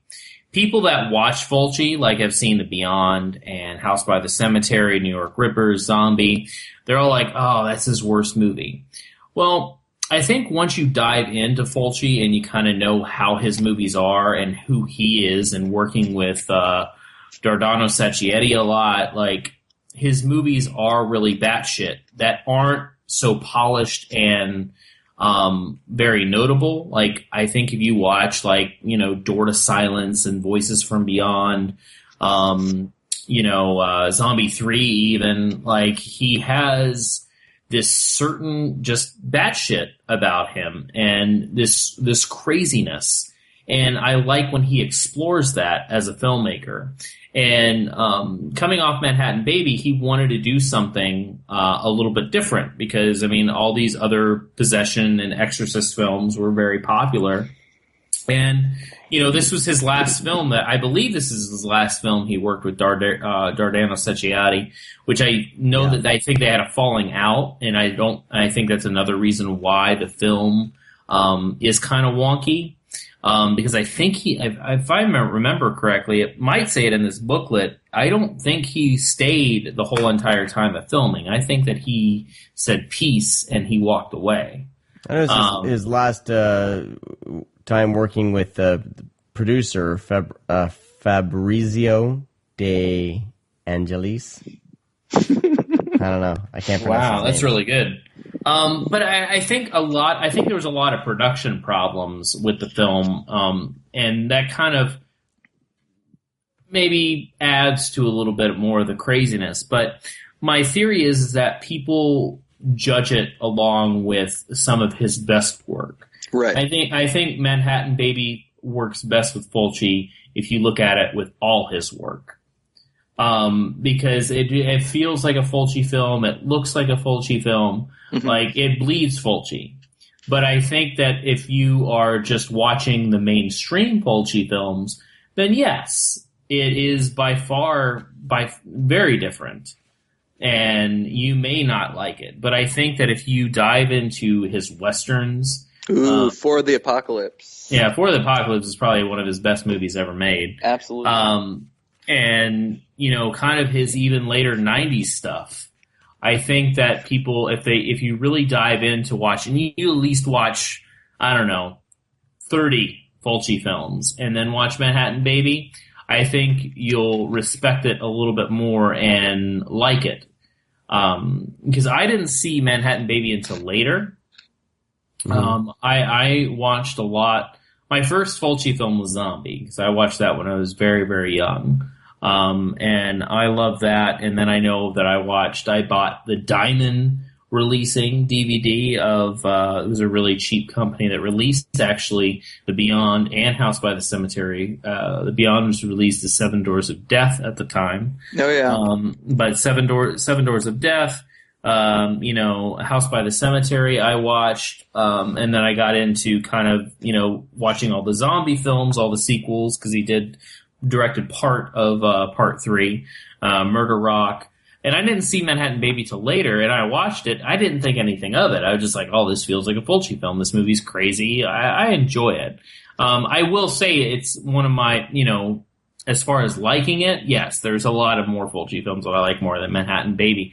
But I don't think it's very different. Like, people are always like, oh, that movie's crazy. It doesn't feel like a Fulci film. No, it's 100% a Fulci film.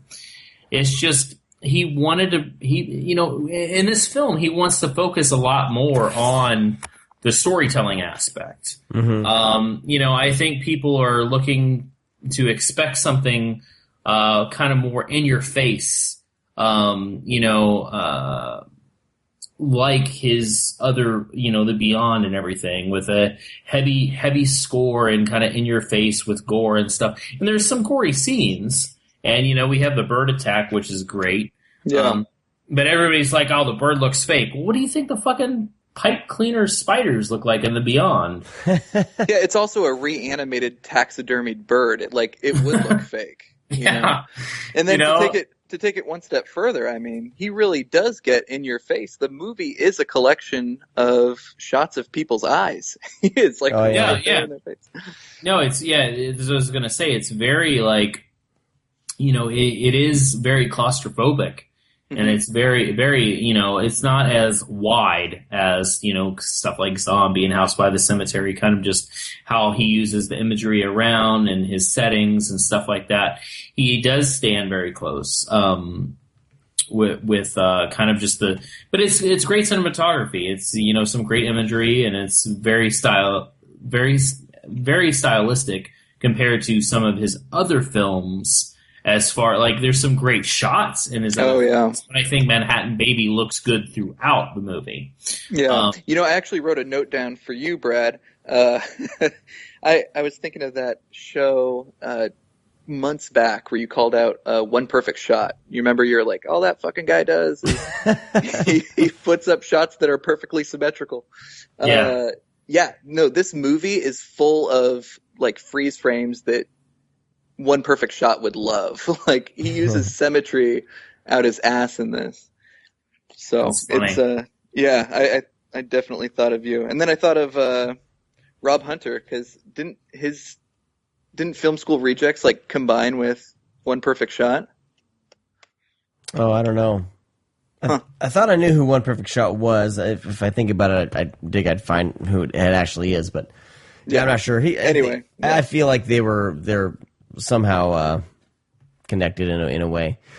One thing is interesting about Fulci too, because I have never really dove into his earlier work. I mean, I've seen White Fang as a kid, but then we discussed A Lizard in a Woman's Skin, which is to me just an incredible film, and I wouldn't really consider it much of a horror film. So I was he really didn't jump into this. Everyone talks about Fulci, and they're all they're thinking about is Zombie and City of the Living Dead and The Beyond. But really, that's only a that's only a handful of years. I mean, really, looking at everything, it's from 79, it was Zombie, and then from there, through 84 is, 84 Murder Rock, and then, the Zombie, then he's doing Zombie 3 and Cat in a Brain and everything, and steeped into the horror. But I feel maybe Manhattan Baby was almost his last attempt to try to do a serious film. Am I wrong in assuming that? Because most of the movie is just more not trying to be batshit crazy Fulci. He's actually trying to tell a story. Am I wrong in that or no? Yeah, I think you're wrong because. Well, I mean, I think there's a lot of. I mean, The Beyond is kind of batshit crazy as well. No, yeah. The Beyond was before this. No, I know, but I'm just saying, Murder Rock is really crazy. I don't think that Fulci never had. I think that's just his style. Well, no, but if you look at before, Lizard in the Woman's Skin back in the 70s, and Don't Torture a Duckling, and even the White Fang stuff. But I haven't really dove into his earlier work from the 60s on. I mean, his westerns are okay. So you're just saying stuff before starting with that. Zombie. I feel like he started getting typecast into this crazy horror director with That was more or less maybe The Psychic was what pulled him into that. Yeah. Okay. Okay. And Sean, you're saying that Manhattan Baby is his play at more of a restrained. I feel like he was trying to be a little more restrained in Manhattan Baby, because I was expecting something completely batshit. I mean, you look at the cover that Blue Underground's given us here, and it's very what you would think would be a Fulci film. You know what I mean? Mm-hmm. But it very much has a few instances of that kind of craziness. But I mean, it's definitely for me, from the Fulci that I've seen, and I haven't seen a whole hell of a lot, it is a pretty restrained for him around that time, is what I'm saying. I don't know. But I don't know. Yeah. No, yeah. No? Because, I mean, dude, Conquest is fucking crazy. And No, but that's right after. That's after. Oh, that's right. That was after. I'm saying, like, he got typecast into just crazy Fulci, you know what I mean? I don't think it was typecast. I just think that's what he wanted to do. That was part of Sacchietti's style, too. Like, Sacchietti's a fucking crazy dude. Yeah. Like, I mean, he fucking wrote Blast Spider, where a guy has a shotgun that can shoot rocket launchers, like, or rockets. Like, you know, and it's just, and he also fucking wrote that, I mean, he loved, like, you know, sword and sandal shit, and he loved doing, post-apocalyptic films. You know, it's just, I think that was a big part of Fulci's, just style. And then when he lost him, I think that's when Fulci got a little bit more toned down. He wasn't going as crazy because he was kind of writing the stories himself. So I think maybe that combination of those two guys brought out the crazy.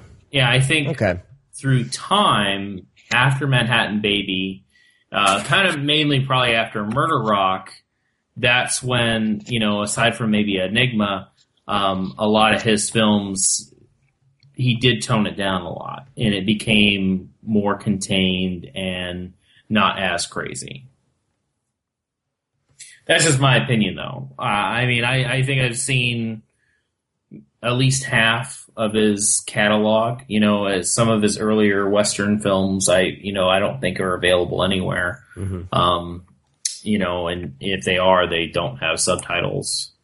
But I think he's a great filmmaker, and he's very diverse. I mean, he made comedies in his earlier years. He made Westerns. He made some batshit crazy horror films. Like, he's all over the place. I've always really looked up to him as a filmmaker, and always, I just know that I'm not going to get something that I have seen before when I pick up a Fulci film. I just know that I'm always going to be pleasantly surprised. Yeah, this Manhattan Baby, revisiting it, one of the things I really loved was, well, for one thing, seeing it in high definition, which I had never seen before, just watching it on DVD. But his use of color in the film was just phenomenal. It's something I've come to expect from Fulci, but the way he'd use red and blues throughout the picture to signify when someone was being possessed or communicated with through the Egyptian god, I just thought it was fantastic. It would start with very naturalistic lighting, although highly stylized, and almost in camera they'd just switch the gels so those reds or those blues fell across the faces when you got nice and tight on the eyes. I just thought it was beautiful. There's a great little interview or Stephen Thrower kind of is on the disc just talking about the film, and he said that this was, like, in this movie, he was messing around with a lot of optical effects and on-set effects more than just like makeup and stuff like that. Like, he was really kind of experimenting and trying to kind of keep up with all these other movies that were coming out in the 80s or around that time that were doing, like, I don't know when Poltergeist came out, but more optical in-camera effects, even the post-production. They said that he was up, like, to a few days before the film release, like, still messing with some of the optical effects in post-production. Yeah, and that'd be like the sand appearing in the bedroom. Yeah. Yeah, and the little laser type things kind of Dude, lasers. You can never go wrong. You can never have too many lasers. Lasers in the eyes from the Egyptian artifact. Well, that's the thing is, we want to talk about lasers in the eyes. It's not the first time that George Hacker, a.k.a. Christopher Connolly, battled lasers, because in Raiders of Atlantis, he asked to battle lasers from, some Pharaoh underground box stone thing. Yeah. So, and that's another reason I'm a little biased, because anytime you put Christopher Conley in a movie, I'm usually always 100% because that's my boy. Yeah, I rewatching the picture, Christopher Conley reminded me of late era Sean S. Cunningham. I must have been watching too many Friday the 13th documentaries or something last week, but there were a couple shots where I'm like, man, this guy looks like Sean Cunningham in this movie. But that's it. Right after that, he made 1990 Bronx Warriors. Don't forget, he played the character Hot Dog. Hot dog. Hot diggity dog. But it wasn't. He actually did Raiders of Atlantis later. So, but anyways, what did you? I'm guys... sorry, Brad. Do you like Raiders of Atlantis? Raiders of Atlantis is one of my favorite films of all time. Top 10 for sure. I mean, Christopher Conley plays the character Mike Ross, along with Tony King playing Washington, but he wants to be called Mohammed the entire time. But yeah, it's. I can't get enough.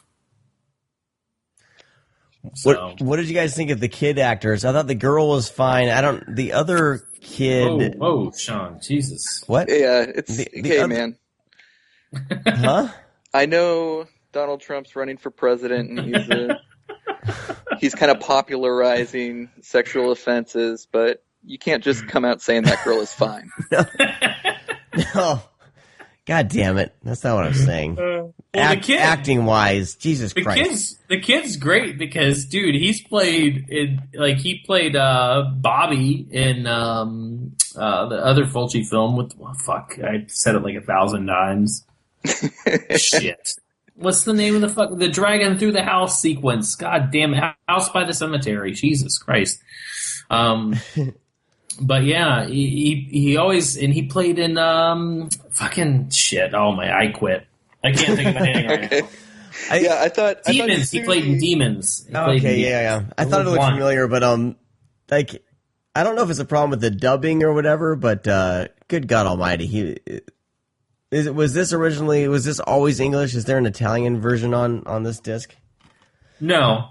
Well, that's because they filmed it later. Yeah. I love it. That kid annoyed the hell out of me. That's all I know. I love at the beginning of the movie when you find out they only took one kid to Egypt. They take Susie to Egypt, and they said Tommy has to stay home, or Tommy had to stay home. And then you meet Tommy, and then you immediately realize why they kept that kid in fucking America while they went to Egypt. Tommy's introduction to the movie is him calling his sister a lousy lesbian. He goes, "You lousy lesbian." And then Susie's like, "You're just mad because I'm great at baseball." Wow. But she is a lousy lesbian. But, I mean, you got to get called out on it if you're not good at it. So that's the thing is I want to know, like, that's the one thing about these American and Italian productions is because they did film, or record the audio later, is that was that really in the script? Like, right. Did they just wait a second, what did he say? No, I'm just going to say lousy lesbian. Oh yeah, well, I'm good at baseball. It's like one of those things where you just, in one of my favorite films, this is totally off topic, one of my favorite films is Lady Terminator. And some of the lines in that movie, one of the guys just walks up to a bar and he goes, "Do you guys serve beer in here or just milk?" And he hasn't even ordered anything yet. He just says that out of the blue. And I was like, did somebody really write that in the screenplay?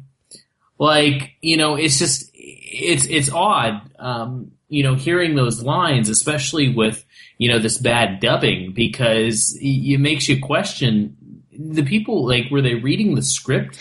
Yeah. Did somebody try to use Google Translator and, do this? Obviously, it's not Google Translator. But, that's what it feels like. They copy and pasted a line and then it jumbled words around and then they just did the best they could. Right. Yeah. We hear stories of them shooting, these pictures in Italian studios. They're shooting and then right next door they're constructing a set for another movie. Dario Argento's talked about this. So, they can use German actors speaking German. They could use American actors speaking English. They could use Italian speaking Italian.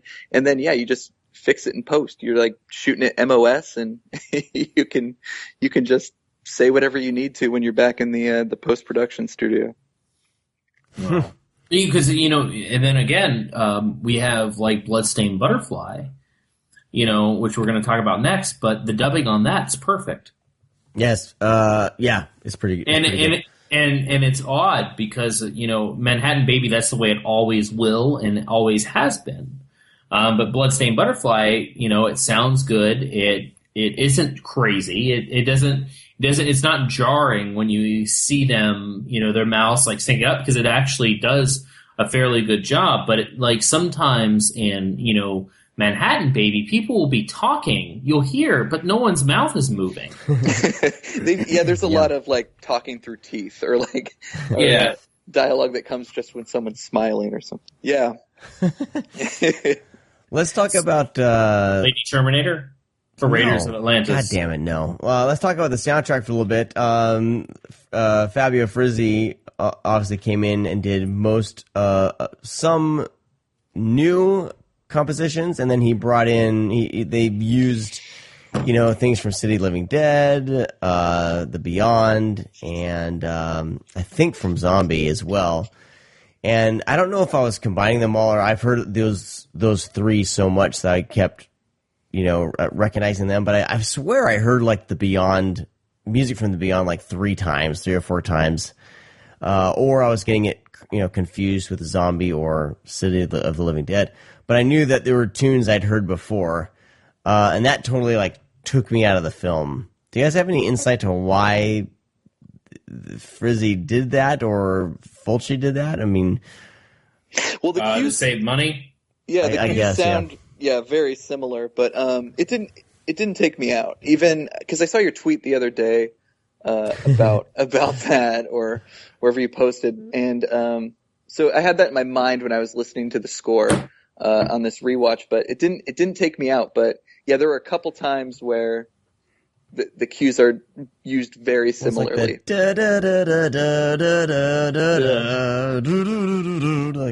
Wow, Sean, you're really good. Shut up. They got to get rid of that fucking saxophone, though. That sounds like Lisa Simpson standing on top of their apartment building.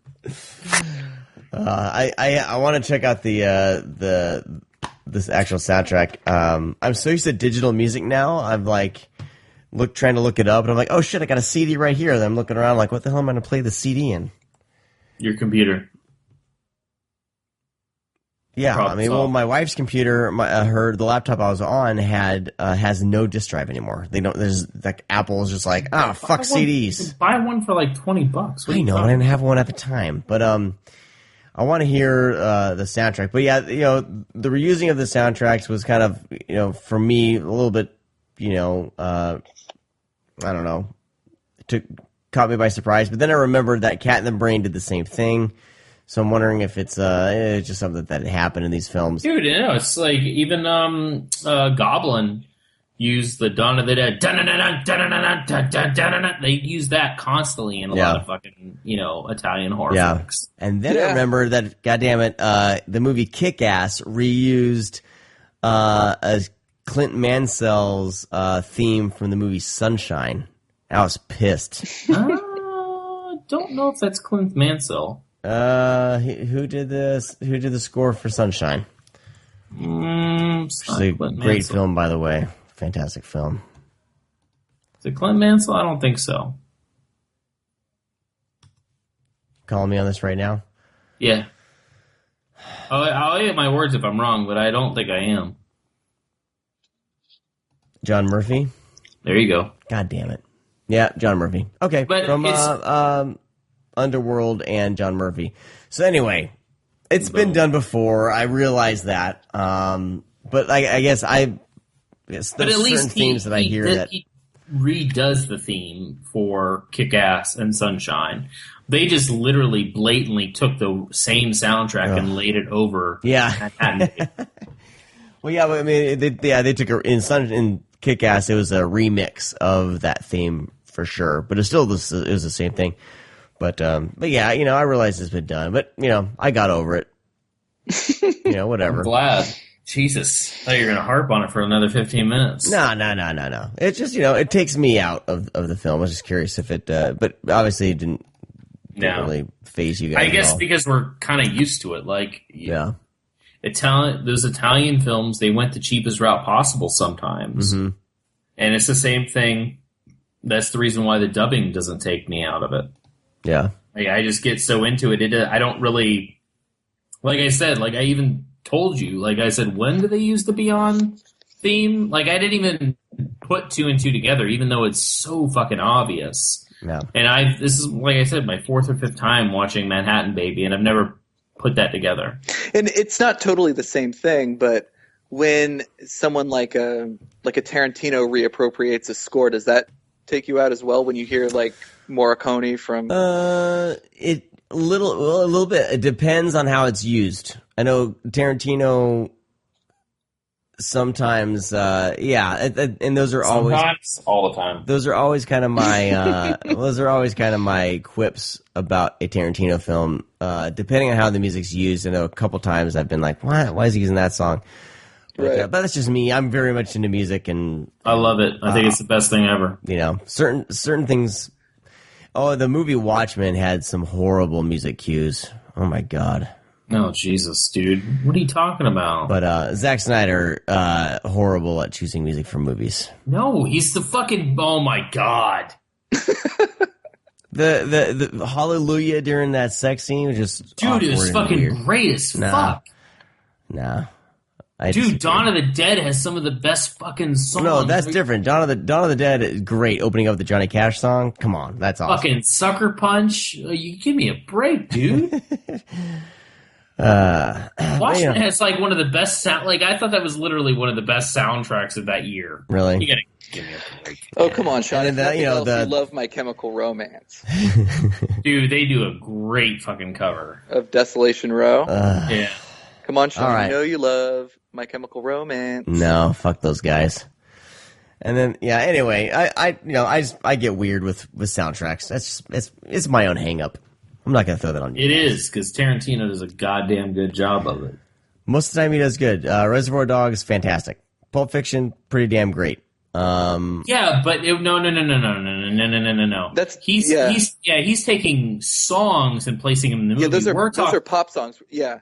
Yeah, we're talking about like Kill Bill, where it's mostly strictly all movie soundtracks. Yeah. I think placed in there, and Django and Hateful Eight's original. But like most of that stuff that he's doing now, he's taking pre-existing songs and throwing them into his movies. But even in Hateful Eight, didn't he use some of his compositions for The Thing? Yeah. But I think there was even still some like the songs that weren't by any. He pulled. I want to say there was at least one. I feel like Tarantino kind of tries to put a different spin or choose something that you wouldn't expect. So I think for me, it doesn't jump out. I mean, I don't think. Yeah, Tarantino, I think uses it pretty well as far as the scores, because I didn't know in Hateful Eight nothing jumped out at me like, oh shit, that's the theme from whatever, Yeah. So no, I would say in that sense I think Tarantino's a little more has a little more finesse with weaving that in there. But my final verdict is, if I was friends with Fabio Frizzi and he wrote just one score for me and that score just happened to be The Beyond, I would use that fucking thing like till someone locked me up. Right. Yeah. Yeah, it's happened in other films too. I can't think of any other films off the top of my head. I know that it's happened. I know I've noticed it before, but whatever. It's all good. He used 3 songs from The Thing and used one from Exorcist 2. Wow. Tarantino. Yeah, but he does the deep cuts. That's what's great about Tarantino. Like it's not really on the nose, as far as I can tell. Kill Bill felt like that to me, but I'm different. Kill Bill did. I would say how on the nose is Hallelujah while two people are fucking? I don't know. I don't know. It just was weird, especially that that version. No, I know what you mean. The warbly, I don't know. Leonard Cohen. Yeah, Leonard Cohen. Yeah. Was it? I don't think it was the Leonard Cohen version. No, it was. It wasn't Jeff Buckley. I'm getting It was Leonard Cohen. I don't think you know what you're talking about. Yeah. Anyway, no, yeah, I think it was Leonard Cohen, not Jeff Buckley. Jeff Buckley is the more folksy sounding, right? Yeah. Yeah. Okay. Yeah. Anyway, whatever. Not a good swimmer, though. Oh, that's a little too soon. Burn. Too soon. All right. Well, all this said, Grindhouse releasing. Not Nope. Grindhouse releasing. Jesus Christ, what the fuck what's going on? Blue Underground, dude. Yeah, I was just thinking Cat in the Brain. That's Grindhouse releasing. Blue Underground did a bang up job with this Blu-ray. And, You're doing a bang up job of introducing it. I'm a little bit rusty at podcasting for some reason tonight. It's a little late, Sean. Maybe you need a sip of cup of coffee from Coffee Shop Ahoy. Yeah, maybe I do. Or your coconut water. You know, Maybe you're dehydrated, honey. yeah, maybe. Oh God. Anyway. Oh shit. Jesus Christ. Oh God. Mike D's here to derail this show. I am not. And I sincerely apologize to your audience for my footsteps and my fucking car door. I'm but a poor public educator trying to make my way in the world. Yes. Splatcast taking us down. I'm not going to hear the end of that, am I? Hear the end of what? Splatcast. Oh, Splatcast. No, the thing you won't hear the end of is Rocktober Blood. Oh, Jesus Christ. Hey guys! I found a Rocktober Blood DVD on Amazon. Yeah, it's the same bullshit transfer. Look, just give up. No one's gonna get a good. How do you know? No, because it's released by the Sebastians, the new DVD that just showed up. I understand that, but how do you know? Because we've been burned. I'm starting to go fun. I'm a bit pissed. I don't think there's any original elements to Rocktober Blood. It's just all fucked. Well, there's the most original element, which is the Jesus for Doggies commercial that you could get. Yeah, right? But hey, it's on remastered from VHS tape, the original VHS master. Hey, God damn it! No, you can mispronounce my show, the Splathouse Podcast, all you want. It's all good. Splathouse. I don't know why it says Splatcast. Because your show's called ScreamCast. Yeah, Freudian slip. Nope. Freudian slip. Nah, you want to fuck your show. All right. The show is fucked. Yeah. That's what I meant. Anyway, Blue Underground's release of Manhattan Baby. If you're a Fulci fan, ton of good stuff to dig in. The interviews are fantastic. I watched The Fulci and I, which is really, really, really great. And the 25 years with Fulci is pretty great too. But good interviews on here. Stephen Thrower, of course. I always love seeing Stephen Thrower show up. I feel like they took Stephen Thrower to like a church, sat him down, and interviewed him about all these films from all these different distributors.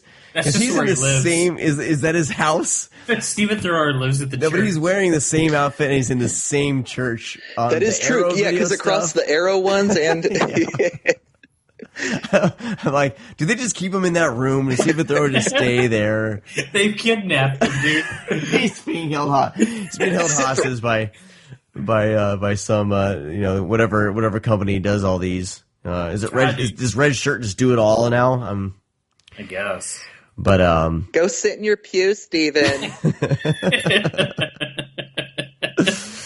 But it's great. I mean, I read through the booklet that comes along with it. Who wrote this? Troy Howarth wrote this I don't know, little essay, I guess you'd call it. Yeah, and it's really fantastic. It's funny, a lot of good he does the there. Bloodstained Butterfly as well. Oh, does he? Yeah, I mean, they're all these guys. I mean, whenever I hear like Stephen Thrower or anybody like that talk about movies, I'm just like, I'm a fucking dumbass. I know nothing about this shit, and I'm doing a podcast. It's like, what am I doing? Hey, it makes me just want to throw in the towel and just say, fuck it all. Hey, to cheer up, listen to a Bill Olsen commentary. Yeah. Hey, so did you guys get pizza delivered that day? Is there pizza that day on craft services? Did you ever have a problem with homeless people walking up and stealing your food? That's a legit question he asked. Oh my god. Oh Do you my guys god. have like steaks or something? What did you guys have? What did you guys have to eat that day? Bill Olsen commentary is the fucking best. All right, let's move shit. into the Bloodstained Butterfly.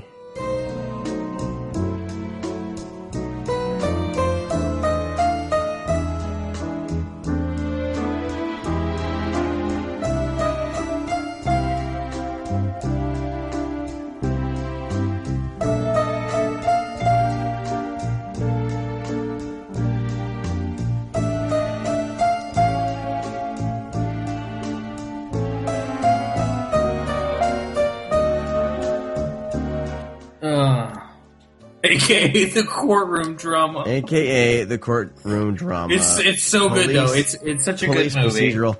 You're wrong about the contributor to the booklet. By the way, it's James Blackford Oh, suck a dick. and Howard Hughes contributes. What are you talking about? There's an article from Howard Hughes in here. Leonard Dude, Jacobs. I'm talking about Troy Howarth does the fucking essay in this fucking Blu-ray. He also does a fucking commentary about his the video essay. Oh my god, suck a Holy fucking shit. dick, Sean.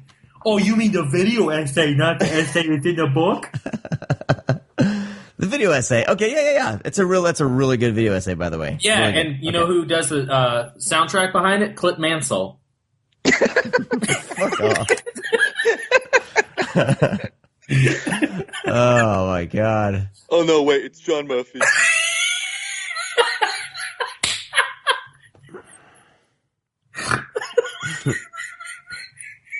I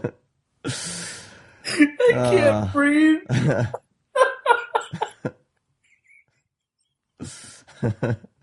Do you miss BJ? Yeah, BJ holds the show together, I feel like. She gives a little bit of She does. She brings the levity. gravitas. Yeah. Yeah. She keeps us in line. All right, Jesus Christ. Bloodstained Butterfly, directed by Duccio Tessari. His name's Duccio. It's Dookie. Duccio Tessari. Is that right? Dude, that sounds racist as fuck. If that's racist, then Mario, Nintendo Mario is a fucking racist. He's douchebag. Italian. No, Mario's Italian, the dude. voice He's not guy. American. Yeah, but it's the most generic. That's Mario. The most Whoa, generic you Italian thing ever. You cannot tell him how to represent his Italianness. You're telling me the voice actor for Mario on Nintendo is Italian? Yes. God damn it. Hey, I meant to ask you the other day because you said somebody asked you about Nicolas Cage impersonations, and you said, "I don't think you do a good one." I've never heard you do Nicolas Cage. I need to watch something first. I'm out of practice. No, I think you should just try it because it'd be a fucking riot. Well, Nicolas Cage, he just can't talk like this all the time. What the fuck is that? Crazy Nick Cage. Do you I was gonna play remember Superman I'm the one one time. who was asking for that, Sean?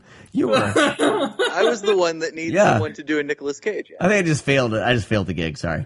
Oh, man. I'm best with my impersonations if I need to hear it first and then practice. I haven't heard Nicolas Cage. Like I tried a Nicolas Cage thing in a while, but all I know is he just gets crazy. Well, he kind of talks a little bit like he has like a golf ball in his mouth. Oh, man. I was in this movie about helicopters. Oh shit! Oh. Cage. Say my favorite line from The Weatherman. Say, a pop, Dad, a fucking pop. A pop dad, a fucking pop. I haven't seen The Weatherman. So. All right. What's this movie about this, like, I'm turning to Harry Carey now. Nicolas Cage with Harry Carey. I was watching the Cobbs the other day, In the helicopter I flew in the movie. No?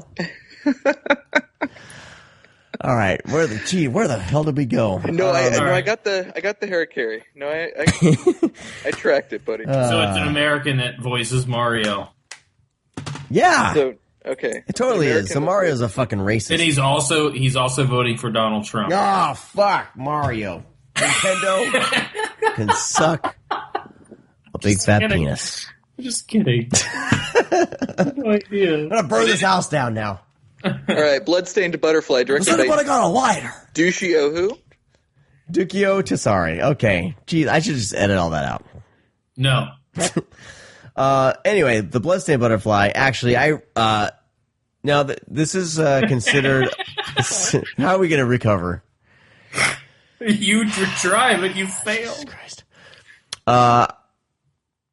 Serious face here. I really dug the film, and it wasn't what I was expecting from a giallo. I was expecting, more of the standard, like, not necessarily a Black Glove, but I was expecting more of several murders or whatever, like, and then like a detective story to find out who the murderer is type thing.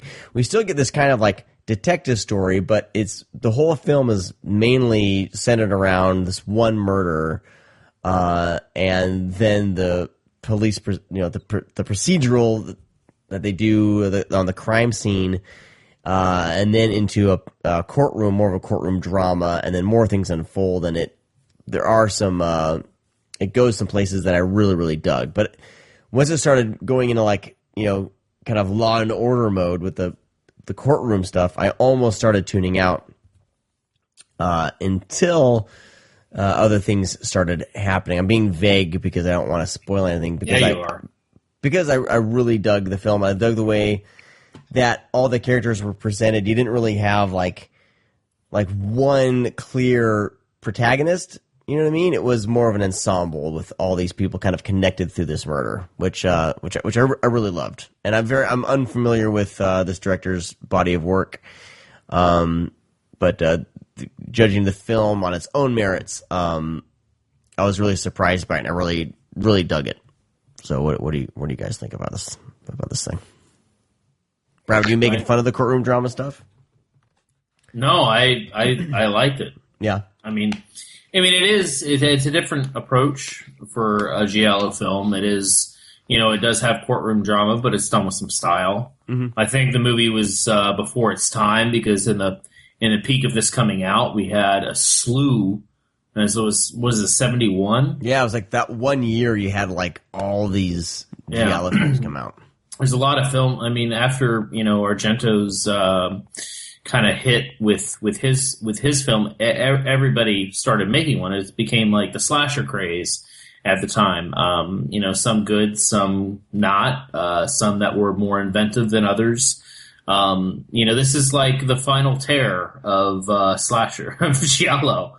We have very few kills, and it's very character driven. Mm-hmm. Not so much plot based. And Final Tear was a joke, but it is plot based, very character driven, and it is clever. And it becomes this evolving murder mystery, which is a lot of fun. And it's not. There's a lot of, quote unquote serious giallos out there that are very invasive and in your face, that, focus on the Black Glove killer, heavy synth score. This is very classical score. Yeah. The beginning of the film is amazing. Like, yeah, with the title cards. Yeah, it's great. Yeah. Yeah, was it Ferrio? He did the soundtrack to it. He's done a lot of westerns and shit like that. Yeah, I think the opening composition is a well known by. It's not by that composer. It's just a well known Tchaikovsky, right? Yeah. I think However so. You say it. Yeah. No, that's what it is. He uses the Tchaikovsky theme throughout the film, because that's whatever the pianist hears, and kind of goes from there. But yeah, like I said, it's an evolving murder mystery, and it's done well. And I don't think it's boring at all. It didn't lose me when it got to the courtroom stuff. It just, this is actually my second time watching it. When I watched it the first time, I was watching it. I watched, and no shit, I watched every Giallo film possible. That's even like kind of the stuff that I was even watching stuff that didn't even have subtitles, because I was writing a Giallo film myself. So I was like, what better way to watch everything? And it took me about 5 months to watch everything. And during that time, it's very repetitive for Giallo films. Sometimes it's the same black gov killer stalking women. And this, you have a woman stalk, but it's basically one murder, then murders surrounding it, but mainly focuses on the one trying to get down who this killer is. So yeah, it's definitely different, but it's very stylized, it's very pretty, and it's I don't know, the director himself. He even did a blaxploitation movie with Isaac Hayes. Wow. Well, God, I'm so bad with names tonight. I don't even remember. But anyways, I have the soundtrack, but I literally can't remember the name of it. Where's IMDb, Sean, when I need it? But anyways, he did some stuff with Nero. He did the Ringo films. But he's kind of all over the place. But he is a very, very good director. He knows what he's doing. Like, he didn't make something just for a quick buck. He wanted to, even though everybody jumped on the bandwagon to make a Giallo film that year, he wanted to do something new. And that's what I appreciate about it. Yeah, I haven't seen the movie in some time. I first saw it in the late 90s, around when I was discovering Giallos.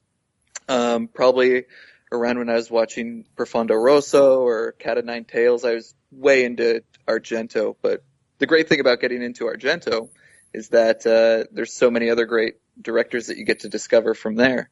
So I didn't get a chance to revisit it for this short conversation, but it is in my cart at Grindhouse Video to get at their 50% off sale, which is going on now at grindhousevideo.com. You're better at plugging that thing than we are. And also, if you would like to have your ad on the Splathouse Podcast, which, no, fucking plain. But no, I do appreciate that you guys aren't spoiling it, because I do remember really loving the courtroom aspect of it. It's not exactly It's Alive 3 Island of the Dead courtroom drama, but I do remember loving that, and I'm excited to revisit it. I'm a big Arrow Video junkie. I just spent all my Arrow Video money on the Herschel Gordon Lewis set, but this one's in the cart, man. Nice. I just had a question for you, Mike, because I don't know. Because you said you were watching Giallo in the late 90s. How old are you? I'm 34. I turned 35 next week.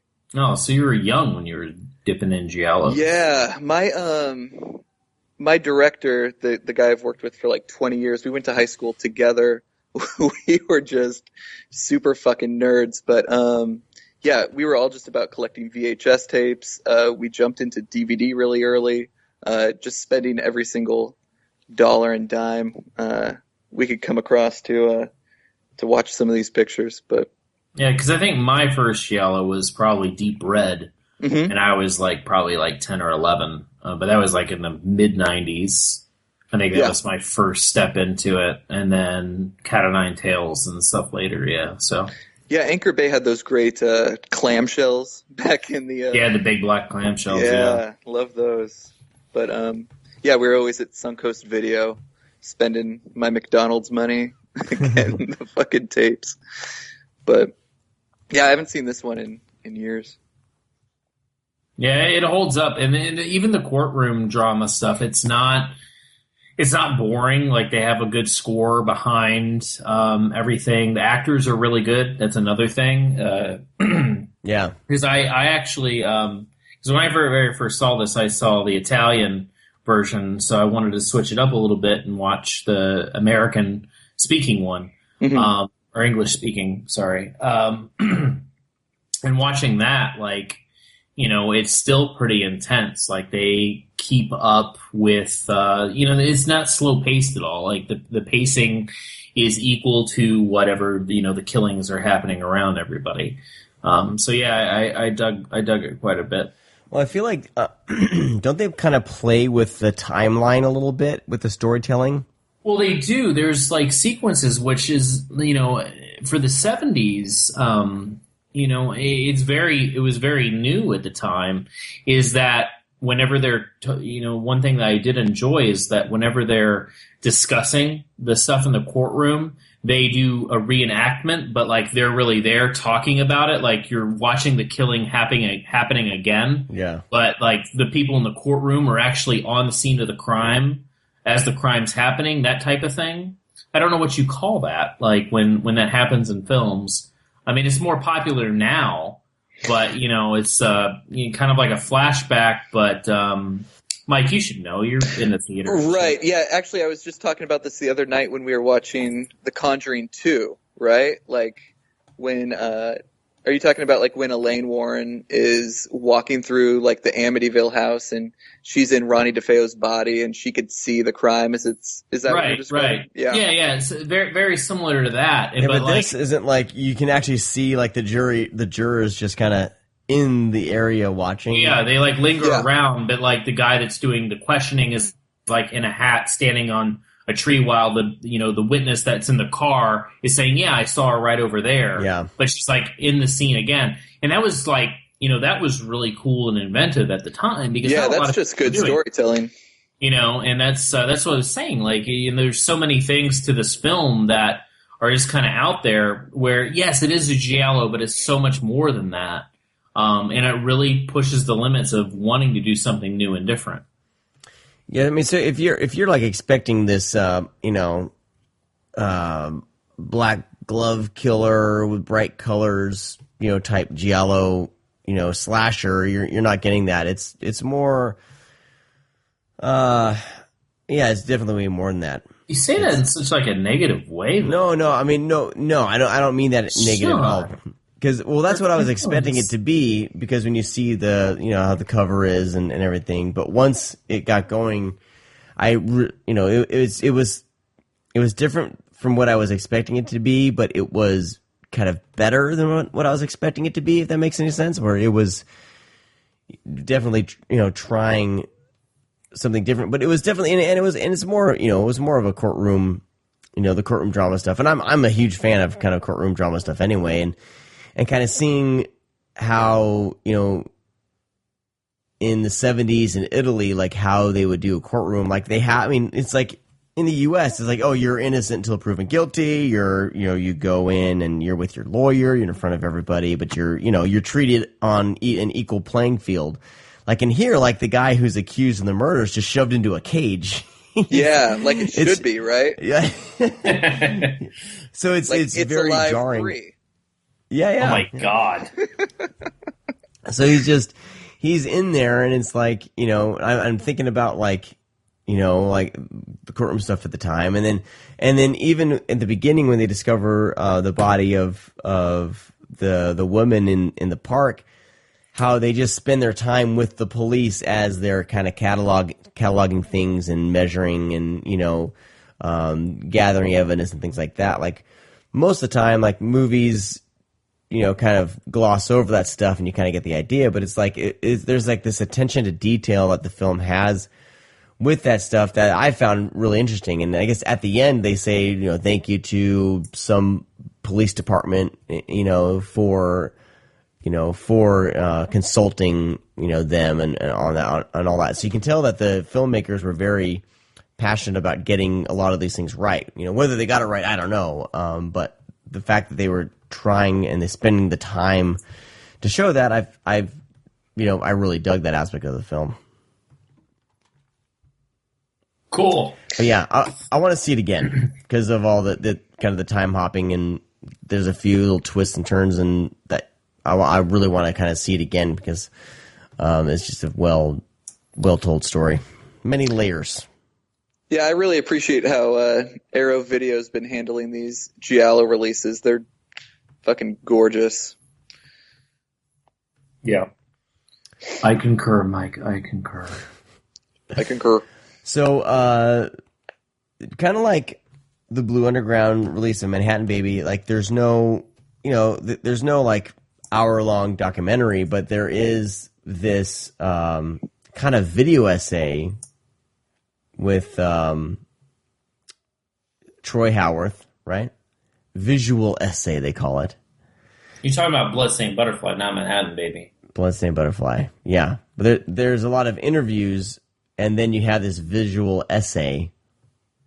And then you have a really great audio commentary with a couple critics, and I kind of sampled the audio commentary as well. Very informative, very fun.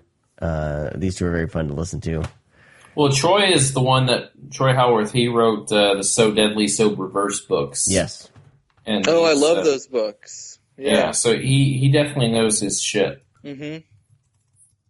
Yeah, it made me want to track down his stuff. For sure, I need to get to getting those books. Yeah, that's actually what I got my wife last year for her birthday present. Is I got her So Deadly, So Perverse, and then the Black Cat. What was that? The double feature. Mm-hmm. Yeah. Oh, did he? I'm assuming he contributed to that as well. I don't know offhand, but I can. Yeah, I don't assume. remember. Yeah. Okay. Yes, I mean, so he has a few books. I mean, they're pretty pricey, about $50 a piece. Mm-hmm. But the So Deadly, So Perverse. Yeah, but they're encyclopedias. Oh yeah, no, they're 50 years of Italian giallo films. So, Yeah, full color, gorgeous layouts. Yeah. Nice size to them too. It's a hefty book. It's nice. I wonder if he's the one that commented on my Giallo article. Oh, probably. He also has a Fulci book, Splintered Visions. I'm adding these to my wish list. With your disposable income, your podcast money. I got in some shit today with Did with you? the wife. So yeah. Yeah? Yeah. Mm-hmm. What'd you do now? No, just a couple days of a lot of things coming in. Just yeah. So I won't be buying those for a while, but I will be adding them to my list to some point. You say this, but we will see mail days in 3 days. No. Seriously, is your wife like? Does she have a condition like Memento, where she just totally forgets these arguments about videos coming in, and then like the next day it's all fine? Oh no, I have to be stealthy if I want to partake. But yeah, no, she walks into my room and sees I have like stacks of movies just sitting here because I need to organize. I need to get some shelves, and she just walks in and kind of just gives me the disgusted look and rolls her eyes and walks away. If you want to distract her from the stacks of Blu-rays, just put some dead hookers on top of it. Yeah, sounds like a plan. Anyway, where were we? But yeah, this Arrow set. Chock full of stuff. Are you guys familiar with Alan Jones and Kim Newman? They're the ones who did the commentary. Tom Jones. Not Tom Jones. I met Tom Jones once. Hey, it's not unusual. Did I tell you guys I met Tom Jones once? Did you really? I was a server in Clear Lake, Iowa, and we would have some people come through because there's the Surf Ballroom is the last place that Buddy Holly performed. He crashed right after his performance. And so every year they've restored the Surf Ballroom. Every year they have like they call it Buddy Holly Days. So there's always like people coming through, stopping in Clear Lake to take a look at the Surf Ballroom and then move on. I think he was performing at the Surf Ballroom like that night or the next day, but he was at the bar smoking a cigar in the restaurant that I was working at and complaining about how us Americans put way too much ice in our drinks. That's right, dude, because we make Disney Cokes. That's what I call them. They're called Disney Cokes because we just have a giant glass full of ice. Mm-hmm. That's what Disney does to save money. Yeah. They just give you a bunch of ice and a little bit of soda. You just put like 8 ounces in instead of... Yeah, that's why you get like draft root beer where they don't put ice in that shit. He's like, that's how you run shit in this fucking town. Tom Jones is right. he's like, you Americans and your ice. Take out some of this ice and put some more whiskey in here. Yeah. What country do you think Tom Jones is from? Yeah, I was about to say. I was trying to talk, but then I was like getting all like my throat was starting to get like phlegm and stuff. So I totally ruined that. Oh, that sounds really gross. Yeah. Say you Americans with your dehydrated coconut milk. You Americans and your dehydrated coconut milk. Bro. Bruh. And then I actually waited on Quiet Riot once. That was a trip. They all had wigs on. Really? Because the lead singer was balding back in the 80s and he had like a full head of hair. So I was like, either you got some major implants or was wearing a wig.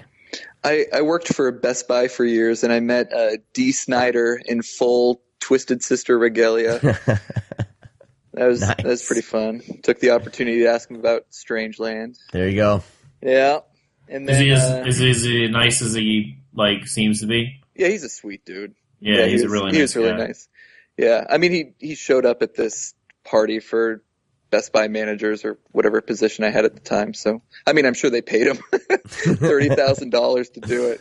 But if I got paid $30,000, I'd be a really nice guy.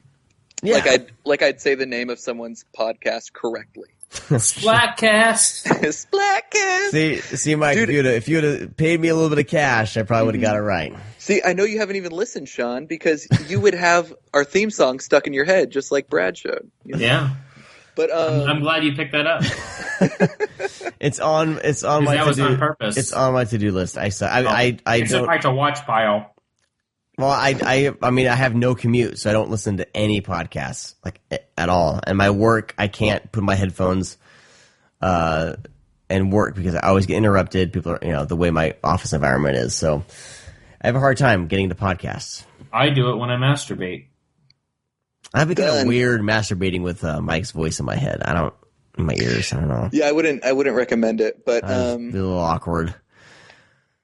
But 9 out of 10 dentists do recommend it. So, but and then the other person I met was, or I met lots of people. This is a fucking dumb conversation. In fact, I'm not gonna.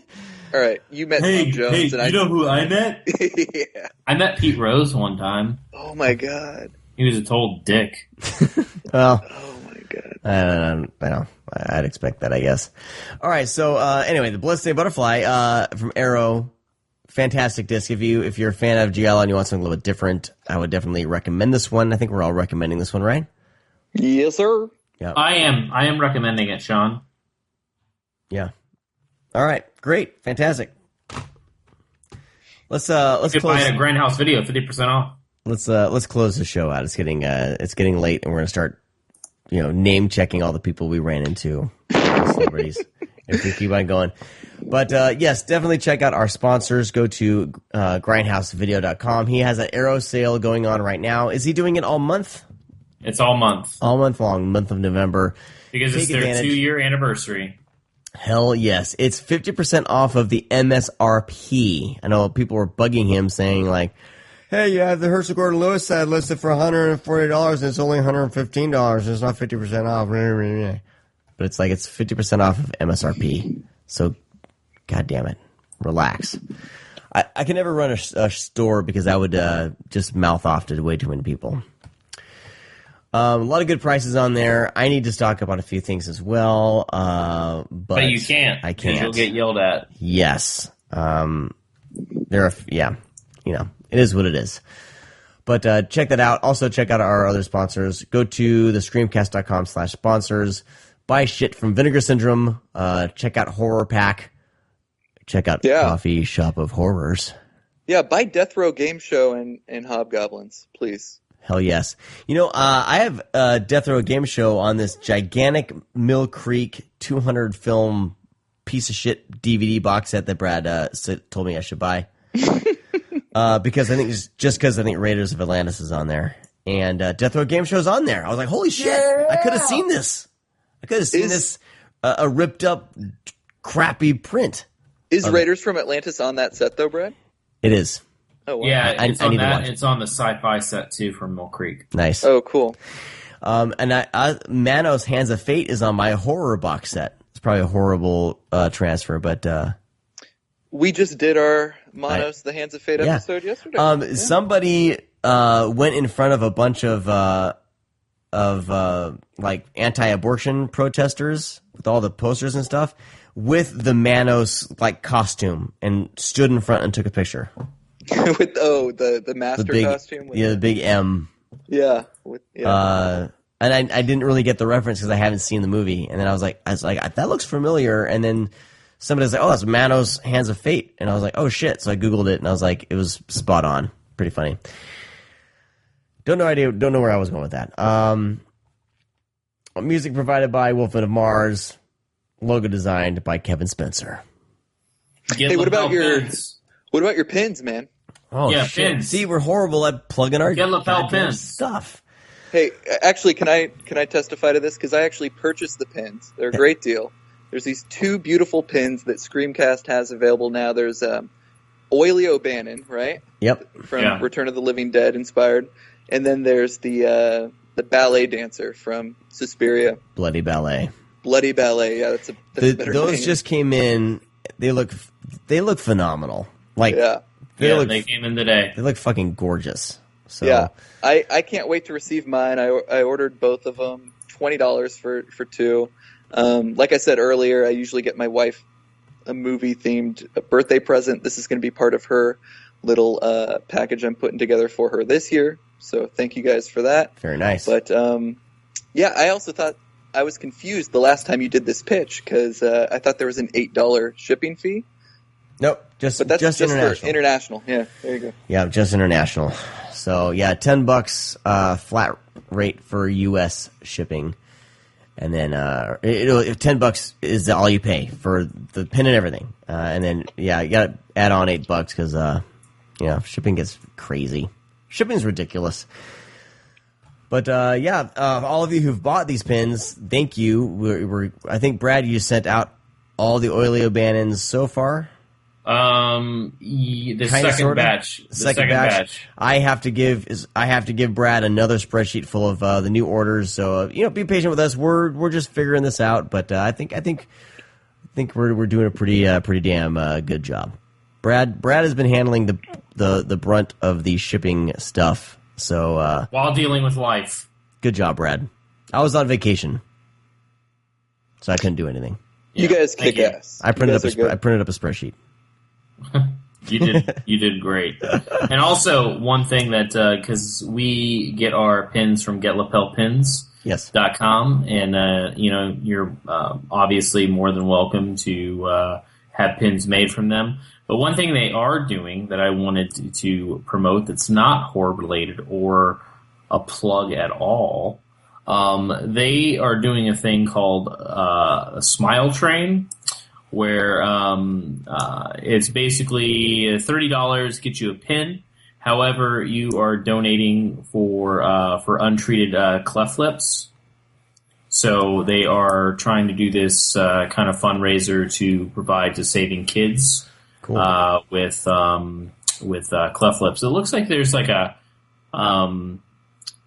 smile, like smiley pins is what you get, and them doing different smiles. But anyways, it's called Smile Train, and they just started out. They're trying to raise money. So if you want some cute smile pins and save some kids, it's probably right up your alley. See, we do have a heart here at the ScreamCast. Very cool. Yeah, you do. Even though we're dicks most of the time, and fuck up naming, plugging people's podcasts and naming directors. That's okay. I could plug it right here. Yeah. Yes, Mike. Please plug away. Where can people find you online and all that shit? Yeah, if you could believe it, we have a highly professionally produced podcast over on Splathouse.com. It's true. You can find us on iTunes, Stitcher, Google Play, Blueberry, like wherever you get a podcast, I think. But we have a cool show we drop every week. We do about an hour-long episode where we look at a particular film. We interview directors, actors, famous fans of the movie. We play some games, a little bit of comedy, a little bit informational time, but a lot of fun. I do it with my my theater friends. We used to do live retellings of classic movies out here in the Bay Area, and now we just decided to do it every week on a podcast. Cool. So our next episode is November 12th. We come back with Splathouse Miami Connection. Oh, yeah. And I think if it works out, Sean will be on that show. Yes. Yeah, and Brad was on our first episode where we looked at boarding house. Nice. I'll have my people call your people. We'll work it out. yeah, you DM me, bro. And of course, you can find our all our shit over at thescreamcast.com. All of our social media links and all that stuff. Head over there, grab those pins. I just sold the last mug. No more ScreamCast mugs. They're all gone. To my mom. To your mom. My mom bought it. Karen, I'll be getting that out shortly. I apologize for the delay. I was on vacation. It was funny. She was like, because she bought pins, because she was super supportive. She's like, I saw a mug on there. I didn't know you had mugs. I drink coffee every morning. I'm going to send her some Coffee Shop of Horrors coffee, too. So, but anyways.